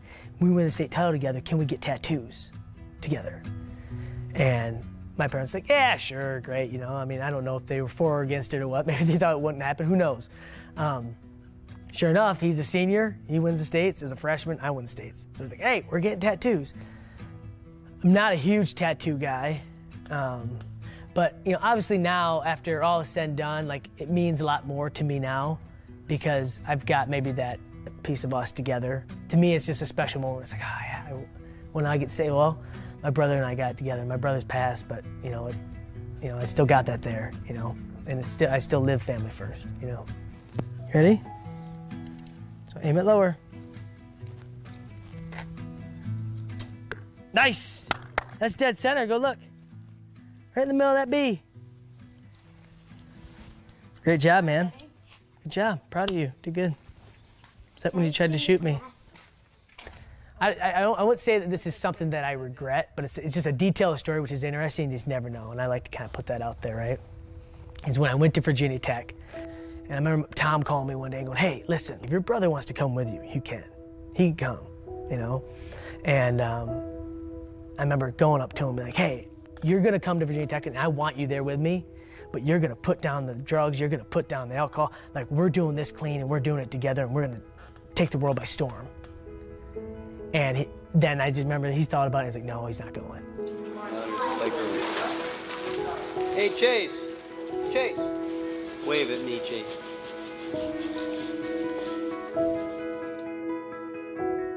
The way that I would have handled it now is I would put my arm around him, you know?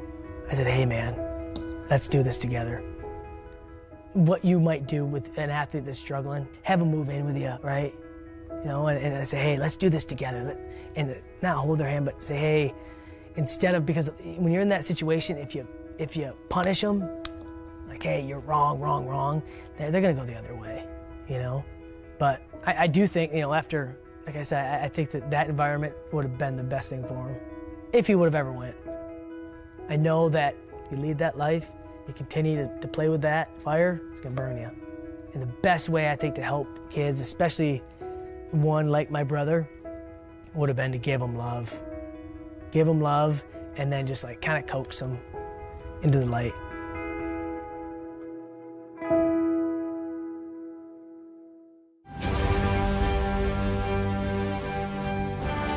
I don't know anything about Iowa because I went to Virginia Tech. The guy straight up said, you can go anywhere in the entire country you want. You can't go to Iowa. But there was always this implied fact that they could leave whenever they wanted. All everybody heard back then was Iowa's side of it, that, you know, that we were all evil. People expected like this guru. Brent Metcalf is a freak of nature. Like, he was a jerk to wrestle. Oh! And he's gonna end up crunching your... It was just a battle, a lot of hand fighting, a lot of head butting, always what happens. He tested guys and he broke guys. 2 more takedowns by Metcalf, that'll be it. He became very aware of the size of the stick that he carried, being the big man on campus in Iowa City, Iowa. Wow! That's too bad. Of course I got bad blood toward Metcalf. That rivalry will never go away. I don't want to be the bad guy. You're not trying to scare people, but you're trying to reinforce the things that they already believe.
Carpenter win this race in 2019, for me as both a fan, a media personality, and announcer, it's probably the coolest thing I have ever witnessed, because this West Virginia boy, that they're lower budget, and I think a lot of people kind of wrote him off. They're going to come to this event, they might make the show best case, and then he went out there and it was elbows up. He got the win, $30,000. The emotion in that victory and what he did, that family is dirt track to the bone, and to see them to come to this giant stage and do that, that just made me love this sport that much more. Adrian, we did it!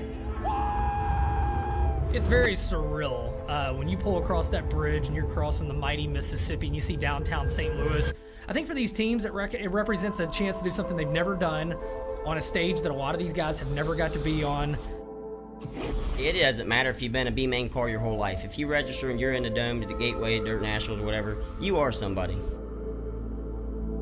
Honestly, it's unexplainable, really, because there's nothing else like it. This is one of one.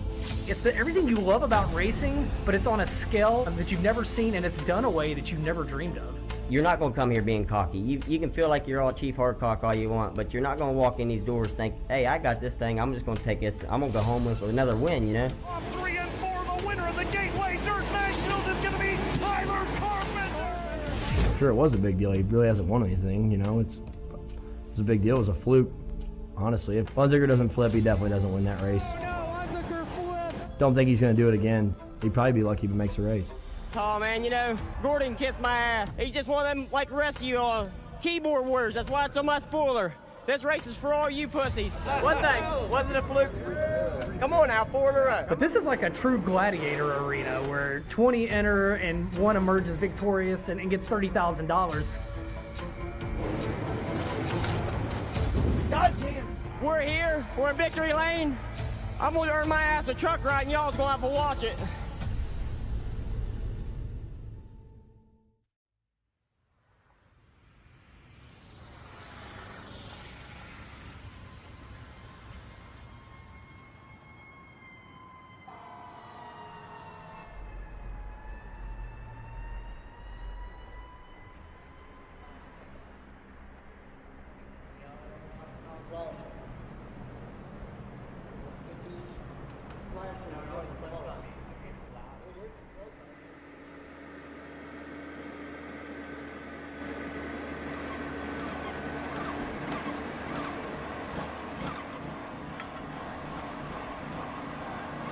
You know, with just being a quickly built track, you just try to see how close they got it to compared to last time he was here, and then how well the dirt's compacted, and you know, just try to get a good sense of what you got to work with all weekend. It's shaped about exactly like it was. It looks pretty close to what we had. The dirt appears to be a lot drier and laid out a little bit better. So, you know, everybody's coming here a little bit in the dark, but we got a pretty good idea what it's going to do. I think it'll create a couple holes in it, but you're going to have that. So, I think to see the building and to realize what's waiting inside, and maybe if you've never seen it, just having to work up in your head what it's going to be like, I think that that's one of the most thrilling things in all of dirt track racing. This is as close as we get to big time right here. Like, this is all of it because we are in an NFL stadium and we're racing in it. 10, 15,000 people sitting in the stands wanting us to put on a show.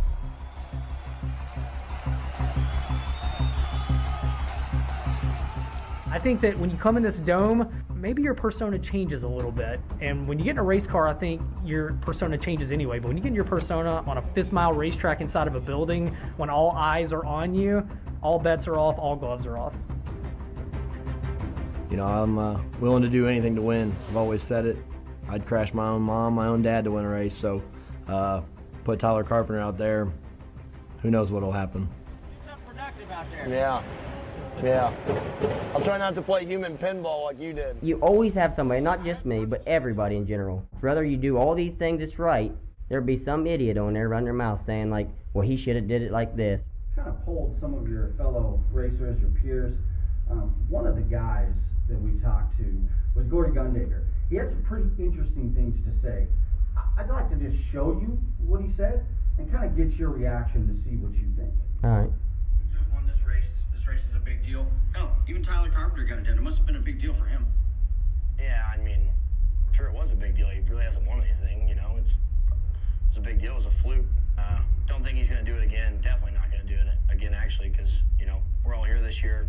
He'd probably be lucky if he makes the race. One of them guys, huh? The way I see it, you know, he wants to talk smack. Most of them guys that do that stuff, I'll give him something to chew on. But I'll back mine up, and I'll put a $500 wager on her says I smoke his ass all week. If Tyler Carpenter's telling Gordy Gundaker $500 says I'm going to outrun you all weekend, stuff like that, again, is what separates dirt track racing and the Castrol Gateway Dirt Nationals from all other types, not only motorsports, but sports. 500, chump change. Let's make it 1,000. Welcome, race fans, to the Dome at America Center as we get set for the opening night of the 5th annual Castrol Gateway Dirt Nationals presented by O'Reilly Auto Parts. I'm Ben Shelton, joined by Dustin Jarrett. And Dustin, it took 2 years, almost 2 years for us to get back, but damn it, we're back at the Dome. We've got a pit area full of cars, and it is time to have the fun. Dirt in December is back, my friend. This one too? Where at? It's just something the guy don't ever get to experience much. You know, I'm used to going back home, you know, winning $1,500, $2,000, maybe slip and slide and win a 5 or a 10, but here you're battling for 30, and everybody think that the ones that think they're nobody can be somebody here, and I'm a perfect example of that. There's a lot of us out there trying to prove a point, and we're here to race. We want to stay in, we want to be competitive, we want to be part of these guys, so I'm here to win the race. Whether it happens or not, I don't know, but I'm here to win it. You can't see nothing but spoilers behind you whenever they... Well, I know in that one heat race, did somebody put you down into the wall? Is that what happened? Oh, yeah. That's all right. Sounds ridiculous. Hey, man. You know, in an 8-lap heat race, if you're not elbows up every lap, 1, you might end up upside down because somebody might turn you and you might end up in the fence. 2, you might get lap 3, you might be watching the big show. So yeah, it is nonstop. 8 laps, top 2 to the feature. Winner's gonna start on the pole for tonight's 25-lap prelim, and we're underway. Oh, Tyler Carpenter cleared Tanner English right there, coming off turn number 4 to the flag stand, and that might be the move that keeps him out front. Meanwhile, Tyler Carpenter is glued to that hub, and he is checked out in this one. Checkered flag, and the winner's Tyler Carpenter in heat 6.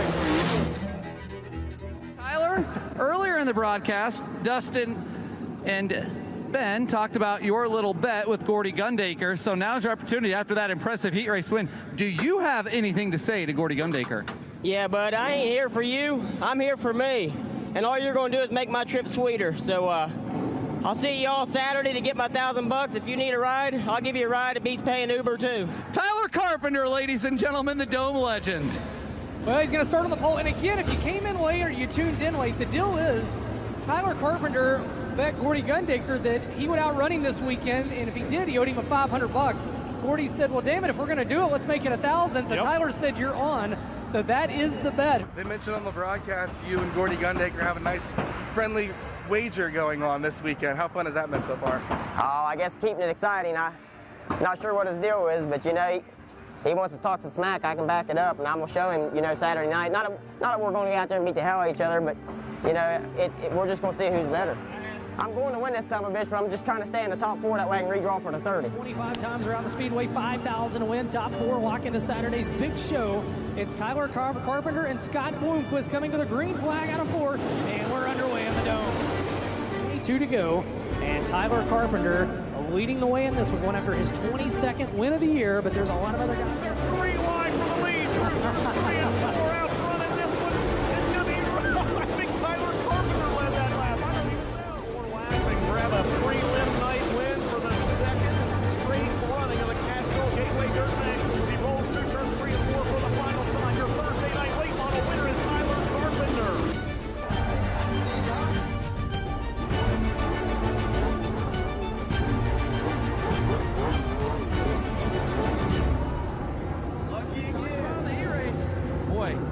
Pressure on Gordy Gundaker with this little bet now, eh? Oh, man, you know, Gordy can kiss my ass. I'm here for me, this crowd, my people. You know, he's just one of them guys. I didn't know him really from Adam and Eve, ran him a little bit from here and there. He's just one of them, like the rest of you all, keyboard warriors. That's why it's on my spoiler. This race is for all you pussies. We're here, we're in victory lane. I'm gonna earn my ass a truck ride and y'all's gonna have to watch it.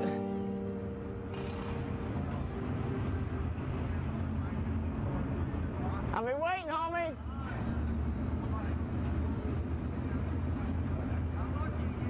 I'll take it any day.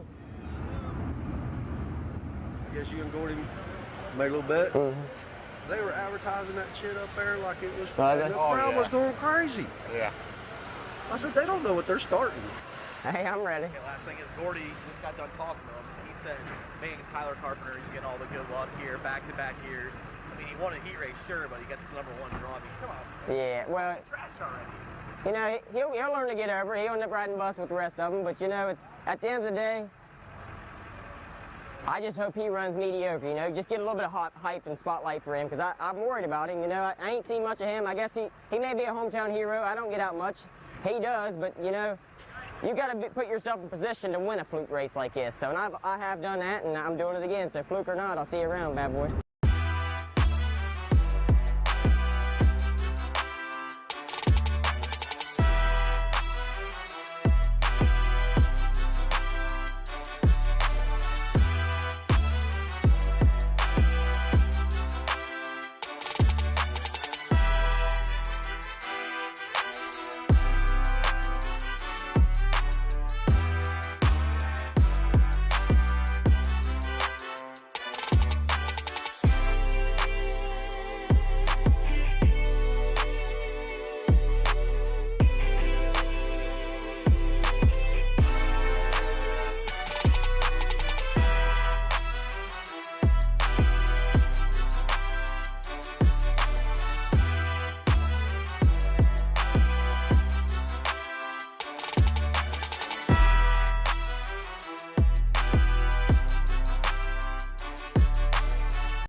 Turn number 4, 6th and final super late model heat race.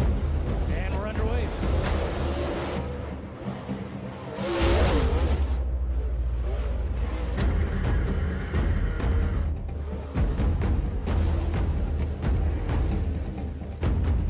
Checker flags out, Gundaker wins.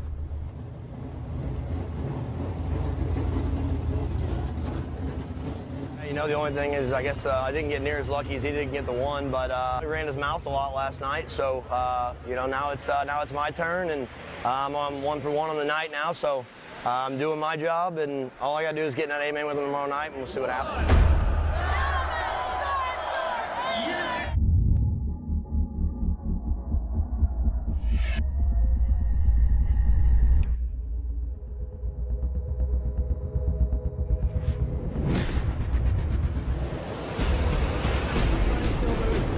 Gundaker trying to hang on to that quarterfinal transfer spot. Hoffman trying to get enough momentum. About that battle for 3rd out of turn number 2. You see it right now. Simpson's got 3rd. Jody Knowles trying to get around Gundaker. Just 2 laps remain. Up front, nothing has changed. We keep our eyes on the battle for the transfer spot right here. Gordy Gundaker able to take him back that time by.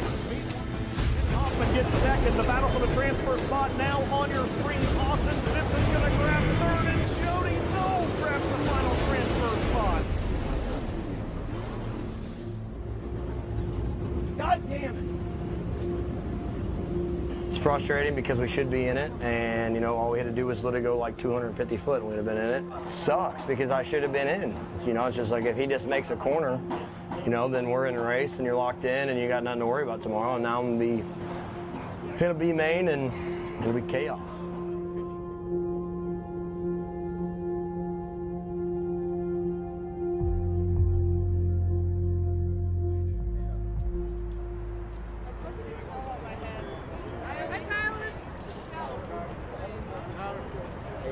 Thank you.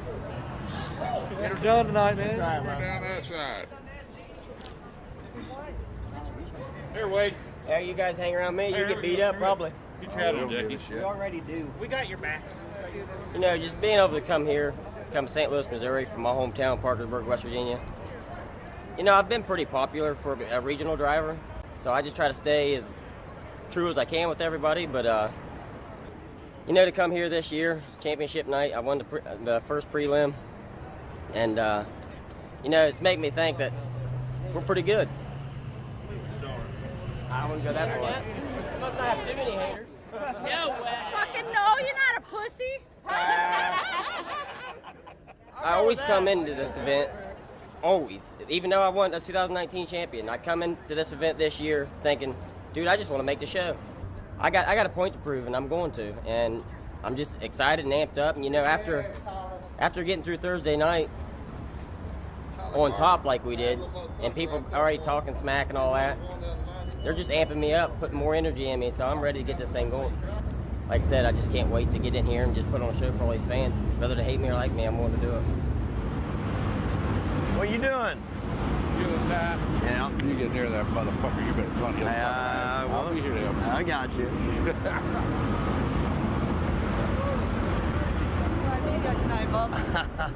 I mean, it wouldn't have mattered if this was on the line or not, if you ask me. I mean, I'm out here to win. I'm not out here to run second. I'm out here to run third. I came here to win in front of my hometown fans. So get us on the racetrack together. You know, whatever happens, happens.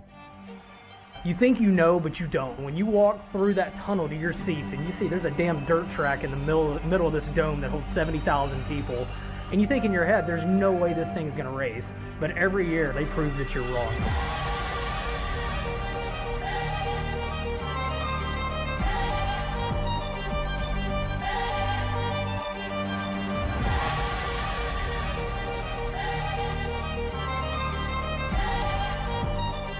Oh, it's awesome. It's like the best thing in the world. In front of my hometown people, in front of the best fans in the world, and get it on all weekend and go for $30,000 on Saturday night. We bleed dirt, you know what I'm saying? When you get cut, dirt comes out. People say what they want, but it's not about the money. It's just about the fame and being amongst these guys and feeling like you're part of something for once.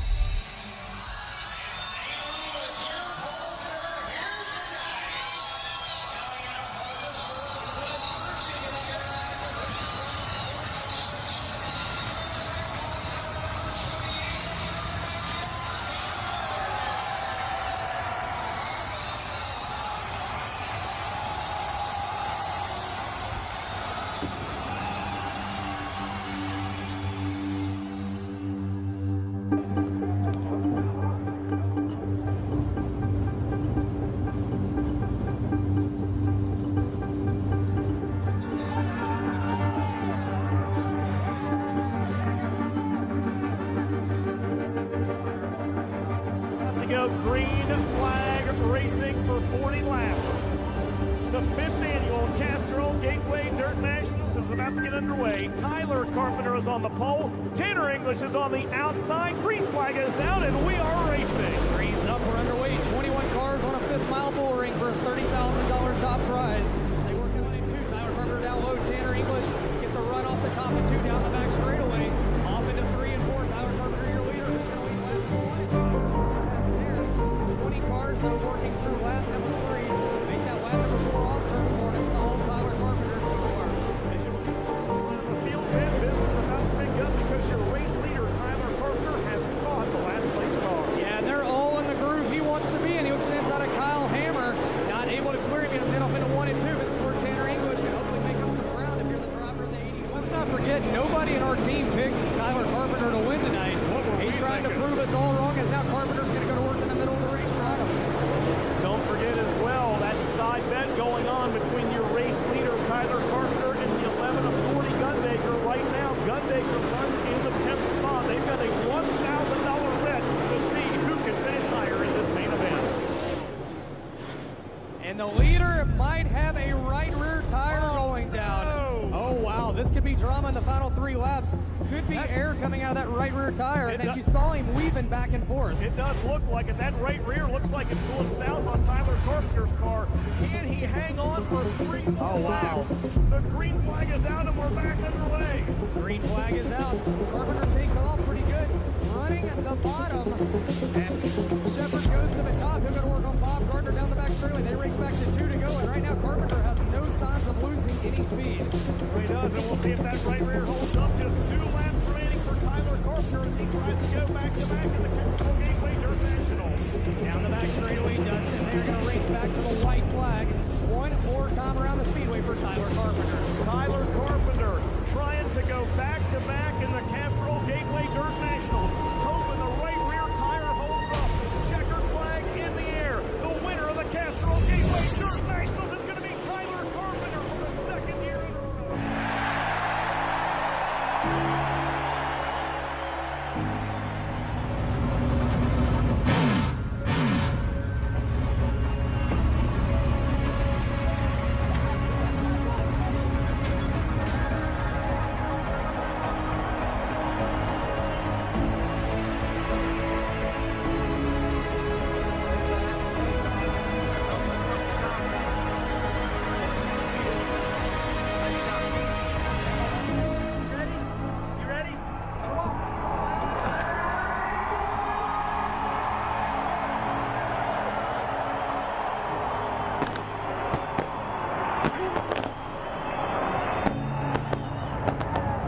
Right rear going flat late in the race. Can you believe you hung on to win this race and standing here in victory lane? Not at all. You talk about all the hardships you've battled through. A family of 5 trying to feed those kids, and you got a $30,000 check there, and you're going NASCAR truck racing. A kid from Parkersburg, West Virginia. How crazy is that? They don't know what they got themselves into, is all I can say.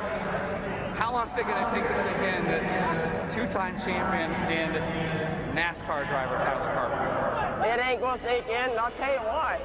Because I don't think I'm supposed to be here. We're just forcing it to happen. You know, I love my family to death.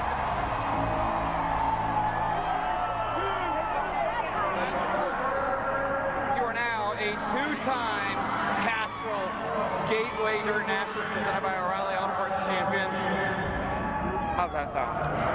I guess I'll let it sink in on the way home. Tyler Carpenter came in, he got the job done, he outran Gordy. He gets $1,000 cash, but for a guy like Tyler Carpenter and that Carpenter family, I think the bragging rights mean that much more, and he's going to really be poking some fun at those keyboard warriors that have been messing with him leading into this event. Uh-oh. There it is. There's 10 of them right there, son.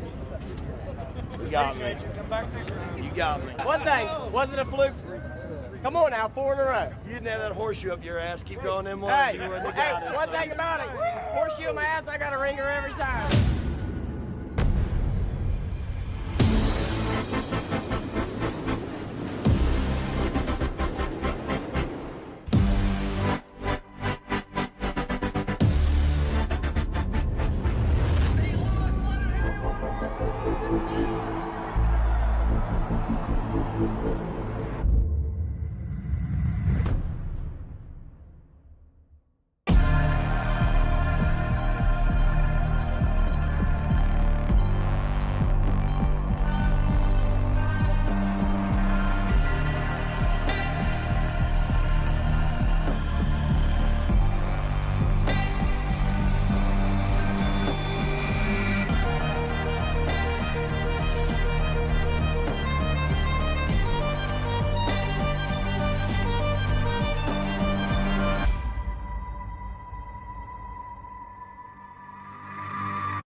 Hey race fans, this is Chet Christner with your Comp Cam's top 5 moments on Flo Racing from this past week.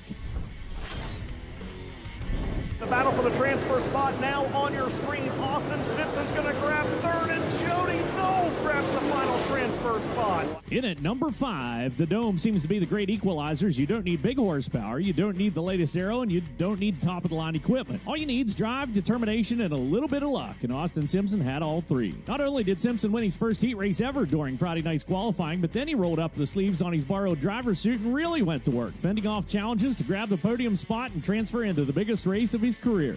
Man, I think I was crying with 3 to go back down there. Last coming off of 4, I almost let off the gas too much because I was like, man, I'm in the biggest show of my life. Never even won more than $500 before, so we're making more than that starting. And I don't know how to feel. I mean, this is wild. I got all my friends and family back home watching right now, and I hope they know that this is for them, because we came down here just on a family budget and with our friends' help and with no major sponsors. For the 40th time in 2021, Nick Hoffman takes the checkered flag tonight. It's at the Dome. At number 4, it's the Nick Hoffman Show. Hoffman would podium every single feature he ran, which was every feature available, as he was the only triple-duty driver of the weekend. On Thursday, the Mooresville, North Carolina runner would finish second in his midget and then go on to dominate in the modified, picking up his 40th win of the season. Friday would see him muscle around in the field to take third in the midget and then running an outside line for a strong second place in the late model. Saturday would test his mettle, running across all 3 divisions, where he would get the elbows up and fight for a third-place finish in late models, again find himself working the high line for a third in the midget, and finishing out the weekend with another P3 finish in the modified. That's 7 features and 7 podiums in just 3 days. Unreal. Look at this racing action right now. Oh, hang on to it. Oh, hang on to it. Oh, no, McKay Winger hard upside down after he and Unziker get together. Our number 3 is a tumultuous tumble and late model action during Friday heat race number 3. McKay Winger is locked in a 3-car tussle when contact sends him slideways when the car takes a dig, and up, and away goes Winger. Fortunately, McKay was A-OK. Let's go off into turns 1 and 2. Is there a slider coming? Engage, yes sir, it is. Beason up the track. Wyndham turns back down there side by side off into 3 and 4, Dustin. Through 3 and 4 for the final time. Who's it going to be from worst to first? Wow, look at the crowd. And it's Beason season for our number 2 as Jonathan Beason sweeps the weekend in the midgets. The Thursday and Friday preliminary features went off without the proverbial hitch as Jonathan tossed it up onto top shelf and blazed his way around Hoffman to pick up Thursday's feature, and then put it on a point and powered off to Friday's feature. Jonathan again quickly found himself up front during Saturday's feature event, but then things went awry. Working the wall and lap traffic, Beason caught a slower bab, touched tires, and parked his car on Terry's shoulder. Terry was okay, and Jonathan was regulated to the back of the field with 18 laps to go. At that point, fans threw their hands in the air and collectively agreed he wasn't winning this one. Beason, on the other hand, never got the memo, and he went into beast mode. He was the hot knife, the field was butter, and when the slick and smooth technique quit yielding results, Beason simply gritted his teeth and started ricocheting around the arena like a man possessed to pick up the third and final midget feature in the Dome. As a side note, I love how his victory lane celebrations ramped up across the weekend as well. We were all right there with you, Jonathan. Stellar job. Climbing out, make some noise for Tyler Carpenter! And our number 1 is back-to-back Gateway Dirt Nationals Championships for Parkersburg, West Virginia's Tyler Carpenter. Carpenter would survive Friday's preliminary feature to pick up the win and then confidently pulled the number 1 pill to start on the pole for Saturday's big dance. Tyler would lead all 40 laps, much of it through traffic and the last few on a right rear that was entering questionable inflation territory to pick up an emotional $30,000 payday in a NASCAR truck ride at Knoxville. Nicely done and well played, Mr. Carpenter. That'd be one happy. Oh no! What just happened? Oh no! Oh no! And we don't do this very often, but we have got to throw out an honorable mention to the great drone crash of 2021. Just a little bit closer and up, clipped the spoiler, poof, drone down on Gundaker's deck. Seriously though, tip of the cap to the drone pilots. If I'd been one at the helm, we'd have had drones lodged in the fence, rafters, and probably somebody's hair. Not mine. I'm telling you, dome racing, folks, there's nothing like it. It's like racing in the winter.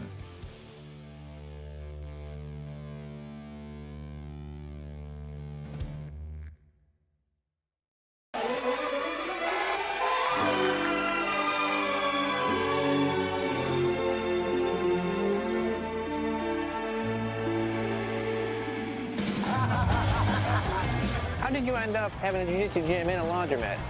Holy shit, dude. This is the jiu-jitsu lifestyle. Soap is soap. It smells better than not having soap. And I rolled it over, and it had maggots, was eating all its belly, and it burst. This is rich people food.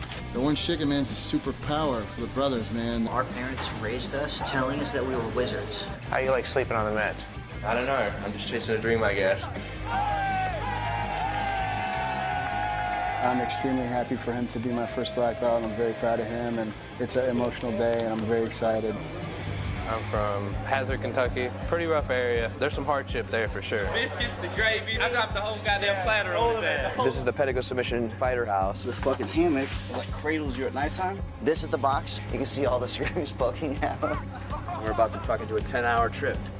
Happy to put on a performance. Hope I get on another one. So Panda Express every day, all day. That's what's exciting to me. Getting crazy, doing crazy things, slamming people on their neck. That's fun. Oh shit, we're straight. We got 2 beds on this floor. We could fit 5 more motherfuckers in here. PSF's here to stay, man. We're just gonna keep getting better, keep pushing out new champions. Daisy Fresh boys, we're coming.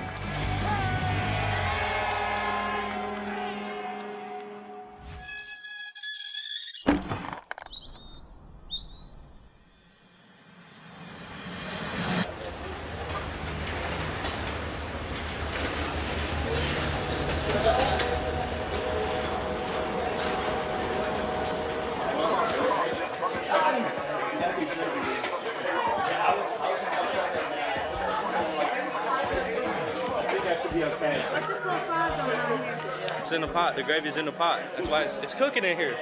Can't you see? It's steaming because there's, the moisture and, condensation, all that bullshit. Good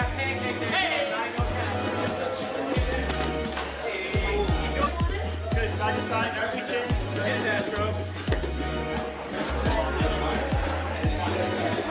What's it like training in the winter? Sometimes it feels like it's nicer than the summer because it's not 110, but it does get really, really misty and humid, and the mats are fucking frozen when you first get on them. So like when you get swept or you try to wrestle, it's getting concrete.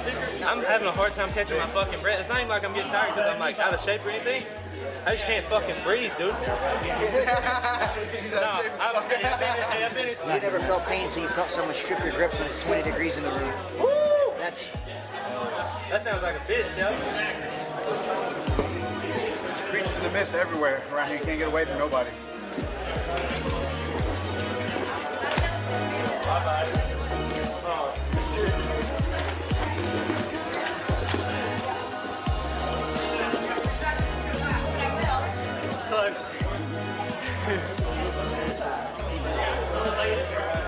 I can't fucking breathe. Thank God that's over.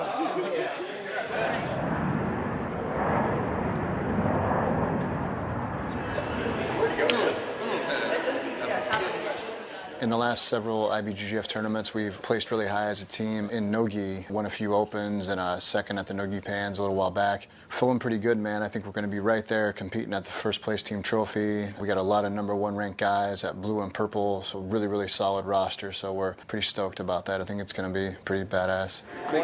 Morning. Did you drink all that water? Half of it. Yeah. It's cool, man, to see everybody grow. Everything, time just fucking flies. This is literally like 6 years ago, like 5 years ago. It all just goes boom. San Francisco, right? Yeah. At the Cow Arena, right? Yeah, you killed it that day. Shit. Wait, what's going on with your hair? I wanted to be like Spatchy, maybe give me some superpowers. So we'll see how it goes today. If I lose, scratch everything. I gotta shave it off if I lose.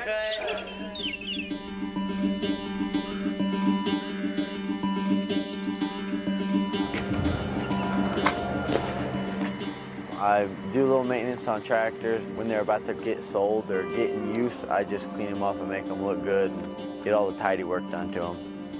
I'll probably work 3 to 4 hours in the morning, a couple days a week, so I can make both training practices.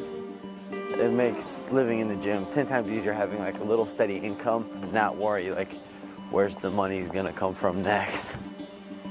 Oh, fuck me, dude, that hurts so bad. Dude, if you don't use gloves out here, fuck. Getting up at, 7 o'clock when it's 15 degrees out and then you gotta hold the power washer for 4 hours and then your fingers are like so brittle they feel like they'll break off, and then you got to train in the gi for 2.5 hours in the morning and night, and then repeat that 3-4 times a week, and you got to stay pretty solid.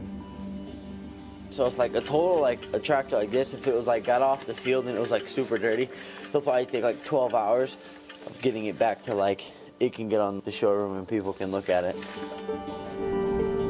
So I used to train at this old academy in Mascoutah, Illinois, and I trained there for a couple months, and then he asked me if I wanted to go to California to do pans. I met the guys from Pedigree Submission Fighting at the airport, and I always heard stuff about him, and I was like, oh dude, those are PSF guys, that's Andrew Wiltsey, that's Bird Wiltsey. I went to pans, I ended up losing, and he was like, hey, I could tell you've never done anything with Spider Guard. You can come to the gym for free. We'll just teach you some Spider Guard and you can take it back to your gym and do whatever. So I went and visited his gym once or twice. I realized to be a world champion, like be a top elite athlete, I'd have to train at PSF. So I just kind of strayed away from my gym and moved to PSF. I was 15, 4 years ago.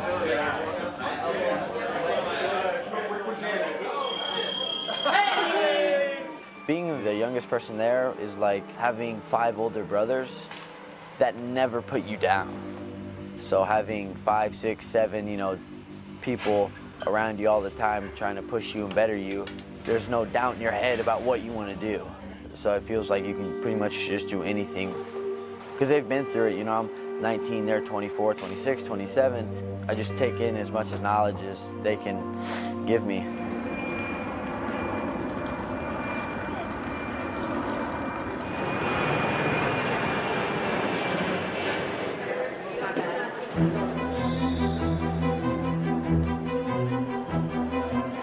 Little Jacob, little champ right here getting massaged down. He gonna win. It's guaranteed murder. Mount Vernon versus the world. The mindset I get is when I'm about to step on the mat is in my weight class, no one's stronger, faster, smarter than me. You know, they can't touch me, you know what I'm saying? Little Jacob, he's too fast, he's too athletic, and he's mean. He doesn't care. Like, his goal at the fight to win was to slam his opponent unconscious, and I actually thought he was going to be able to do it. He's vicious, man. He's probably, just like grappling-wise, one of the best guys at the gym. He has the skill set to just beat the fuck out of anyone. Put some pressure on him. I want him on his stomach.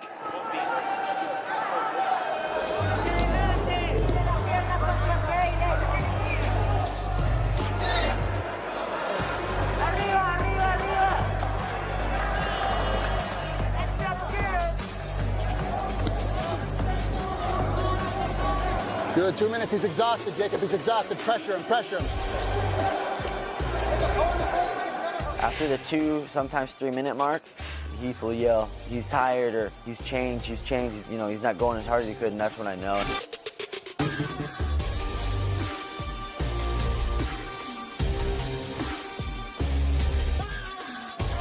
That's it, let's go!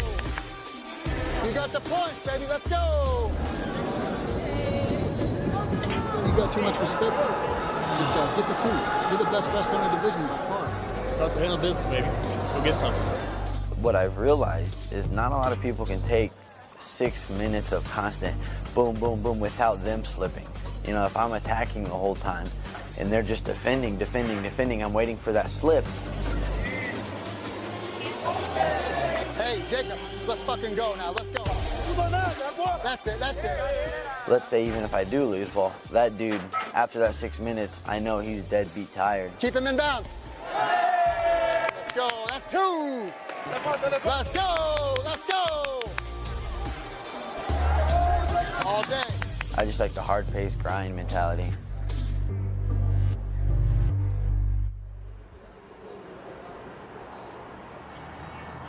We're here at my new home. I saved up some money and I bought a new whip. It's a little bit fancier, so no more hammock. This one was $2 grand, so it's still cheap, but a little bit more of an upgrade for sure. All right. So it's a sliding door. Got a full queen bed in there. This thing's like a makeshift ghetto frame that I just put on tubs, but it works.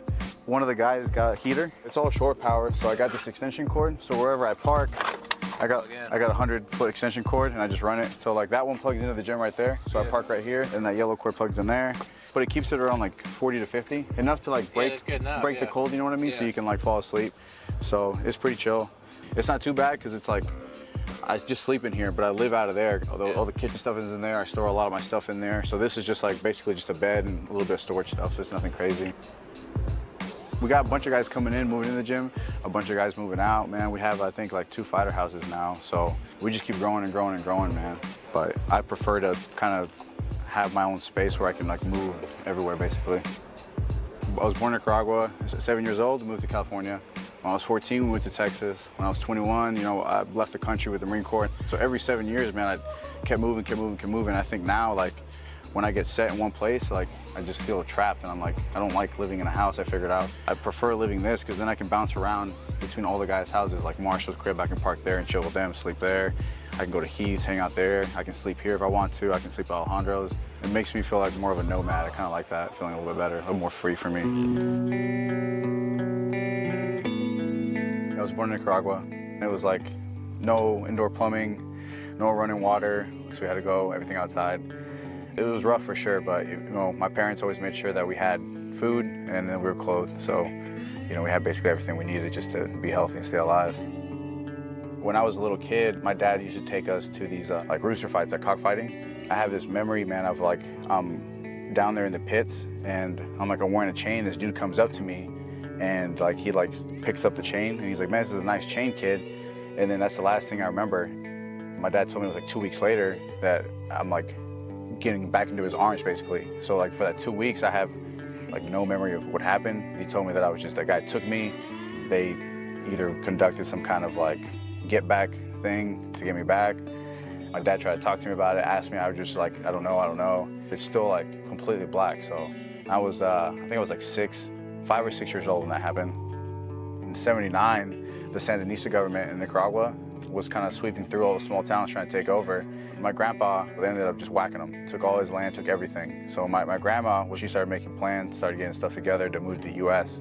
My grandma brought us all here to Long Beach, actually. I was 7, so it was '99. It was wild, man. I had never seen a 2-story building before. It felt like we were at an amusement park. It was hard for me to comprehend, like, looking at a city, because we lived in just villages and towns over there, you know what I mean? And it was like seeing like buildings and cars and all this shit was wild. It felt like I was like in a movie or something. 10 days after I graduated high school, I left for boot camp. Basically spent the next 4 or 5 years in the reserves. So my whole plan was to become an officer in the Marine Corps, become a pilot, across the campus, I know a buddy from high school, opened up a jiu-jitsu school there. And I was like, man, I don't know how to fight. I should probably learn how to fight. I've never trained. I've always wanted to do it. And then I started training, and then like within a month, I fell in love with it, and it was all I wanted to do. At 2 months in, I completely dropped out of school. I started filling out paperwork so I can get early out of the Marine Corps. And I was like, in my head now, I'm like 100% jiu-jitsu now. I just want to do this, train full time, compete. And it's been like that basically for the last 5, 6 years.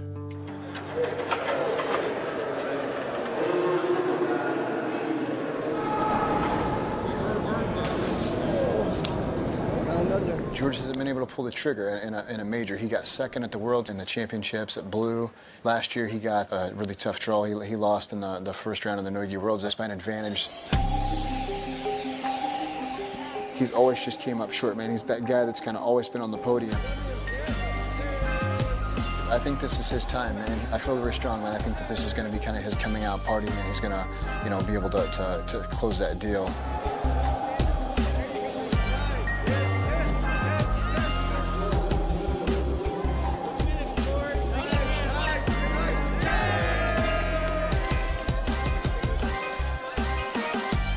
Two more. Semi's next. 2 more for gold.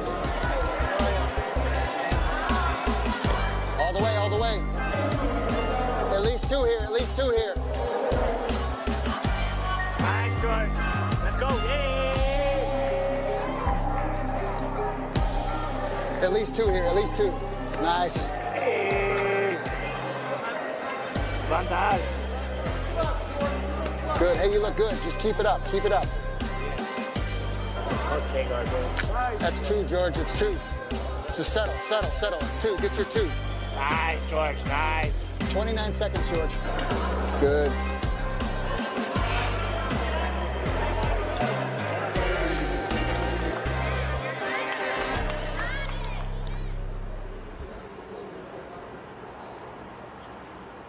I'm putting on some EDM. That's your favorite music? To lift to, dude? Yeah. That shit's hype as fuck.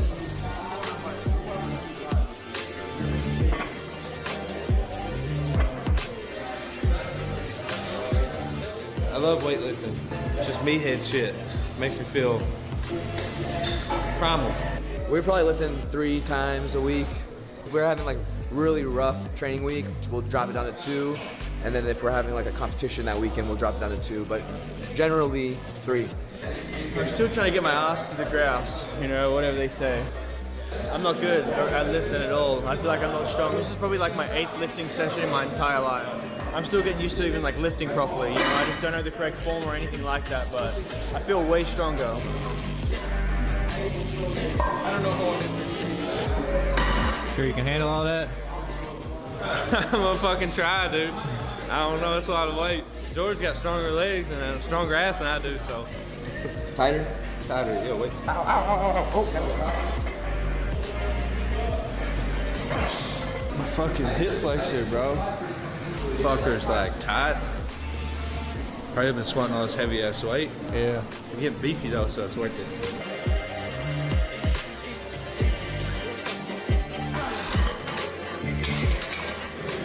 Oh, I'm just trying to get a big ass like George Valdez. That's all I want. I just want a big ass. Yeah, he's got a fucking caboose on him, don't he? Got a big caboose. Got a big old dog. Motherfucker's got some drive out of the hole.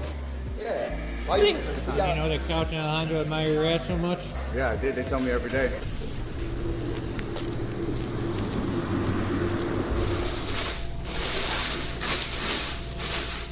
So we're at our local food pantry. We come here every once in a while when we're like low on funds and like, you know, we need a little bit of extra food and stuff. The food here, the sell-by dates expired, just like the stores give them away, but like the food's still good, it's just their sell-by date's not good. They have really good stuff today. They have these muscle milk protein shakes. I think they're expired by a little bit, but we've been drinking them. Yeah, we've been drinking them. All right. We haven't been sick yet, so maybe it adds protein when they get older. George, do you want to keep one of these? These ones are actually really good. The new stuff? Oh, yeah, sure. I'll keep one of them. You got enough cheese? Thank you. We do like the cheese.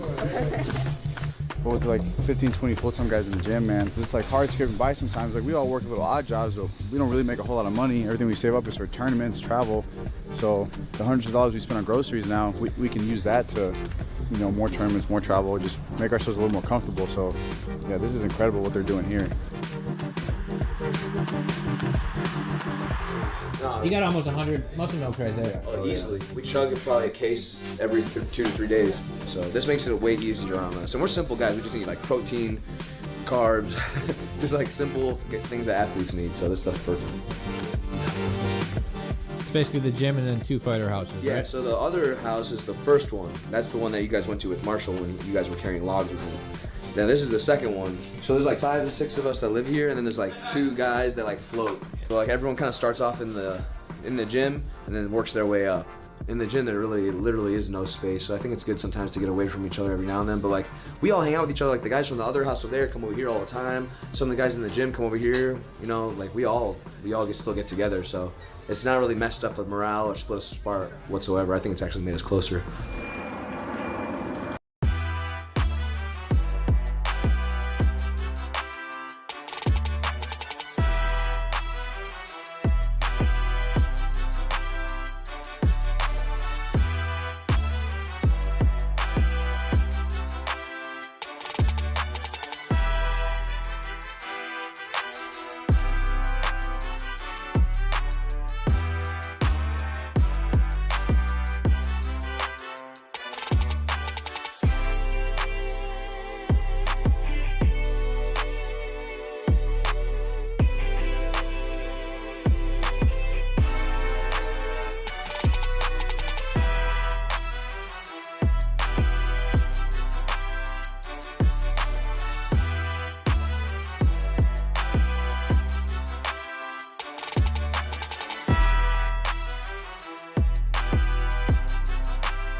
baby. This is what we work for. I'm hungry. I'm ready. I want it.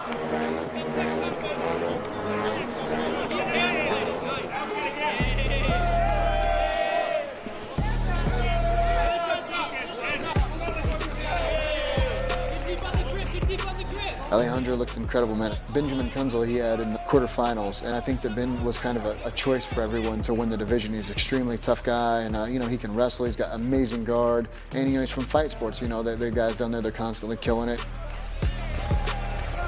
Hey, let's go, let's go, let's go.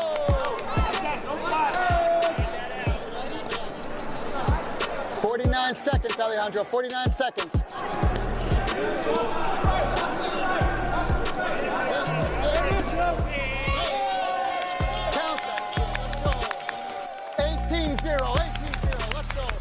Pressure, 29 seconds. Don't stop, man. Don't stop. Let's go. He's good. That kid's really good, so it's a big win. I'm in the semis. I'm on the podium, but I want that gold, baby. I want that gold. I'll die out there if I have to. I want it.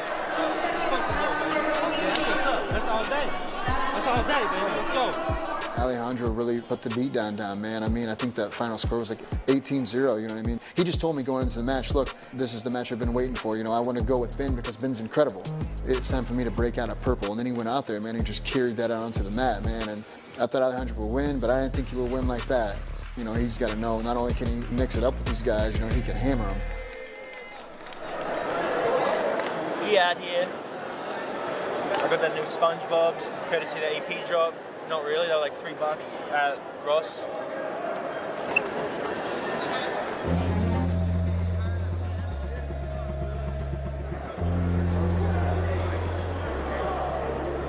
Spachi's coming back. Hasn't competed in a minute, right? Yeah, he has had some few injuries, had some back injuries, and he's been spending a lot of time on his hair and getting it, you know, where he wants it. Now I think he's got it where he wants it, so he's going to compete again. So this is kind of his comeback. Pretty excited about that, have him back.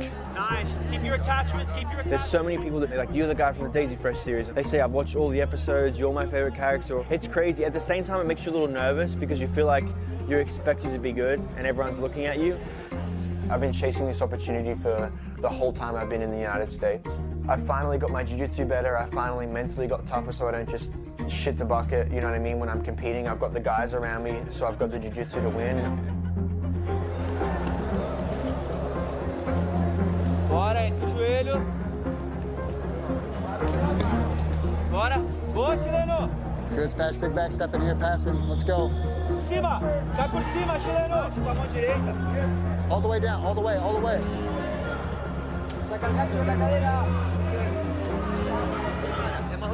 Good, you can't let him step over. Now you're just gonna snake that elbow out slowly. Keep your heels high, don't let him step over. Good, get that elbow out, peel that elbow out. Just stay on it.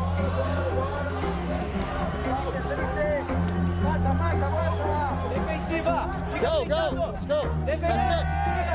Kick him out. Briga, isso.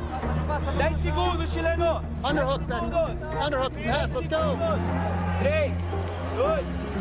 Boa, chileno. Boa.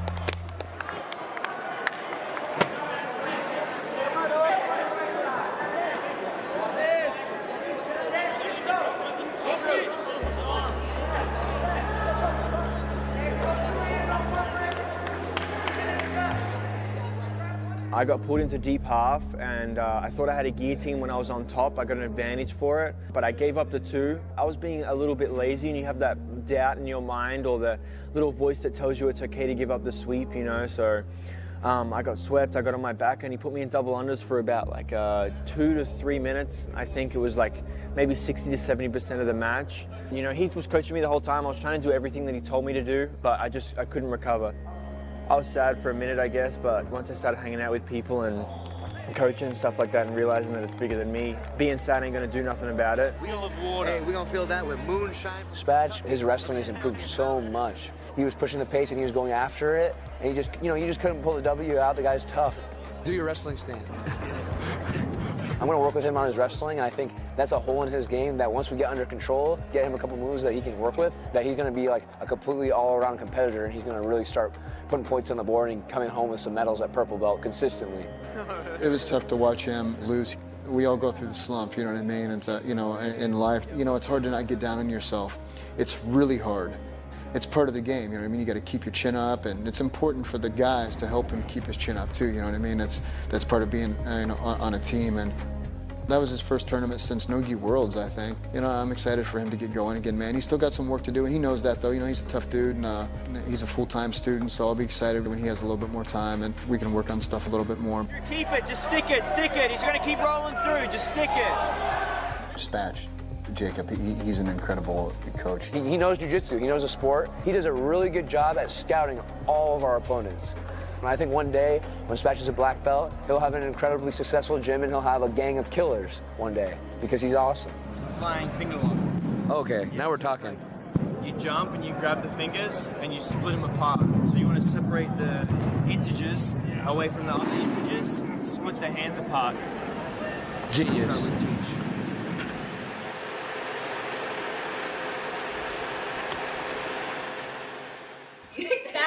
I just Jacob. You think Jacob to be your husband? I do. Oh. We tried to stretch this out on my show before we got here. It's my fingers. Yep, it's bad. They're swollen. At least you're sweating so it goes on. Yeah, that's perfect. Okay. Okay. By the power of the state of Illinois and the Daisy Fresh Church of Heath Pedigo, I now pronounce you husband and wife. I was gonna leave you out there. We're in my house. At Casa. So people say, right? My home. It's like about 4 or 5 minutes away from the gym. This is it. This is the hallway. There you go. This is the bathroom. That's a cat. The cat came with the house, actually. This is Aiden's room. Through here is our bedroom, just here. You don't want to look at it, I promise. It's secret. This is the lounge room. We have a guest right here. And then the kitchen's through there. My leader is my wife. We actually met in the gym. She lived in Effingham, and she trained at Chad's gym. I actually met Jacob up there and convinced him to come to the bar and hang out. And then I started coming down every once in a while to Pedigo and Mount Vernon, and I loved the atmosphere so much. I was driving an hour every day, back and forth, almost a year, just like trying to get down there to train. And we got married in May, and then I was able to make the move down here in September. So. How's it house training, Spatchy? It's really not bad. He listens real well, and honestly, like, we've made the transition to like living together pretty easy. It's not that bad. It's like a little bit of a different lifestyle change. I wake up and I'm probably on a better schedule. You know, when I was in the gym, I was all over the place. I would put my stuff in different places. I would sleep on different parts of the mat. I think being here has like helped me focus on like whatever I need to get better, whether it's like my nutrition or it's like my lifting or it's like ignoring the train that's about to come by that we actually live right next to. I shower after every practice most of the time. Before, I think maybe once a week. Maybe longer than that, but I'm not going to say that, but it's great. When I first came, I probably showered 4 times a day. Every now and again I brush my teeth, I'm getting used to it. I elect to chew gum instead sometimes, but I'm going to take it one step at a time. Laundry's much easier. There's like a washer and a dryer that we use. Before, me and Marshall used to sneak into a community complex, and we wouldn't actually have any soap either. So now that I have this and I'm working a little bit, I'm able to pay for like some detergent. Yeah, I mean, you may want more.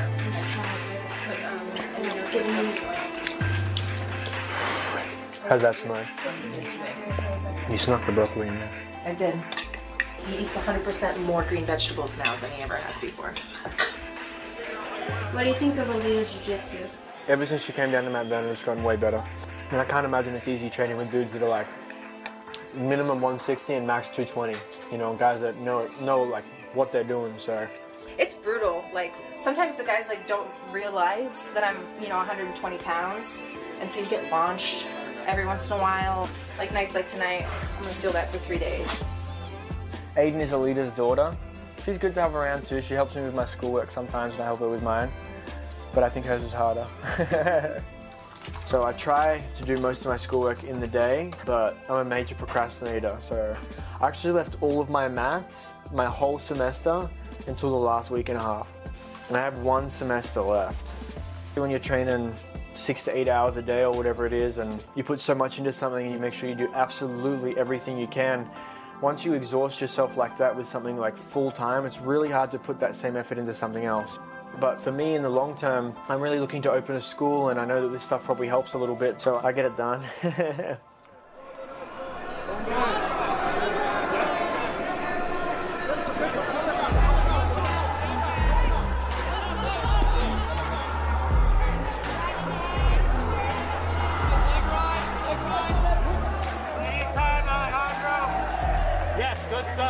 Yes, yes, keep tipping in. Keep tipping in. Just keep moving, Dro. Come on. We're down 2 and an advantage. Hey, we ain't waiting. Let's go.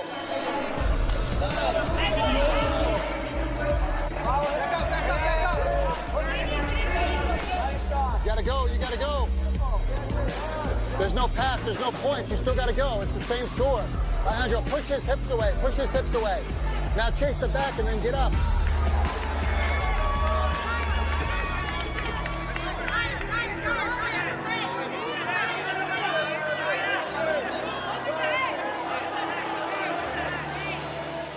In the semis, I lost to the guy that ended up winning my division, and he's an incredible competitor, and I hope to run it back with him someday. Alejandro had a really, really tough division, man, some great guys, but Al's right there, man. You know, he's been a purple belt for a short amount of time, and he hasn't got to compete tons, so I'm really excited for him. You know, that's kind of him breaking onto the scene at purple belt. He got to display, today kind of what he's got to show. So we're going to work on a few things, on bottom, and I think he's going to, be a contender, man. I think you're going to see him on top of major podiums over and over. Never know hint of responsibility. Hey. Pizza. Georgie. But there's more.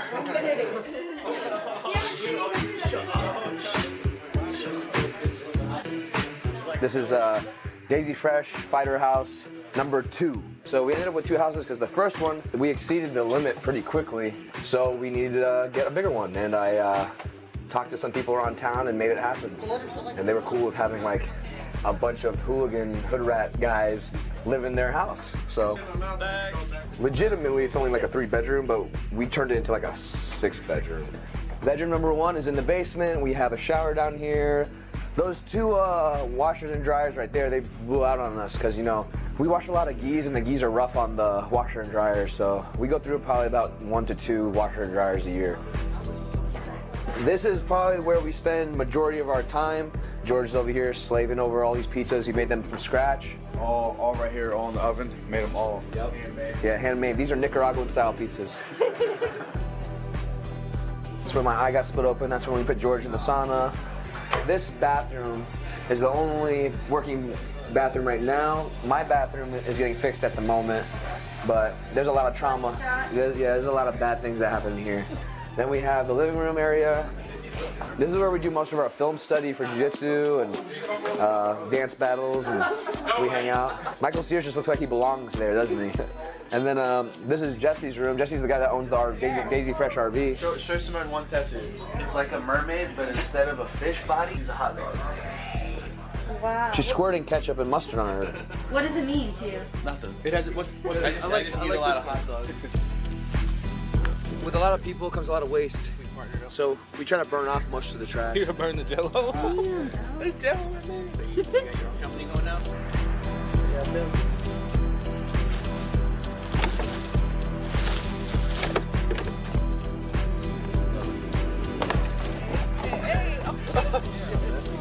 I'm talking shit. We just burning everything? Hey, how do you decide what to put in the fire? Everything goes. Everything? Don't. If I go, you're going with me. What's going on? Come on, Jesse, come on.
That's camera action. How did you get that? Who let him have that? Simone gave it to me. Couch is Fuck you. So nice. Couch is way stronger than Simone. He just took the camera. Yeah. Couch is stronger than me. What's up, Pebble? I hate to tell you. Yo, it's a little Pebble. I will be better than you one day.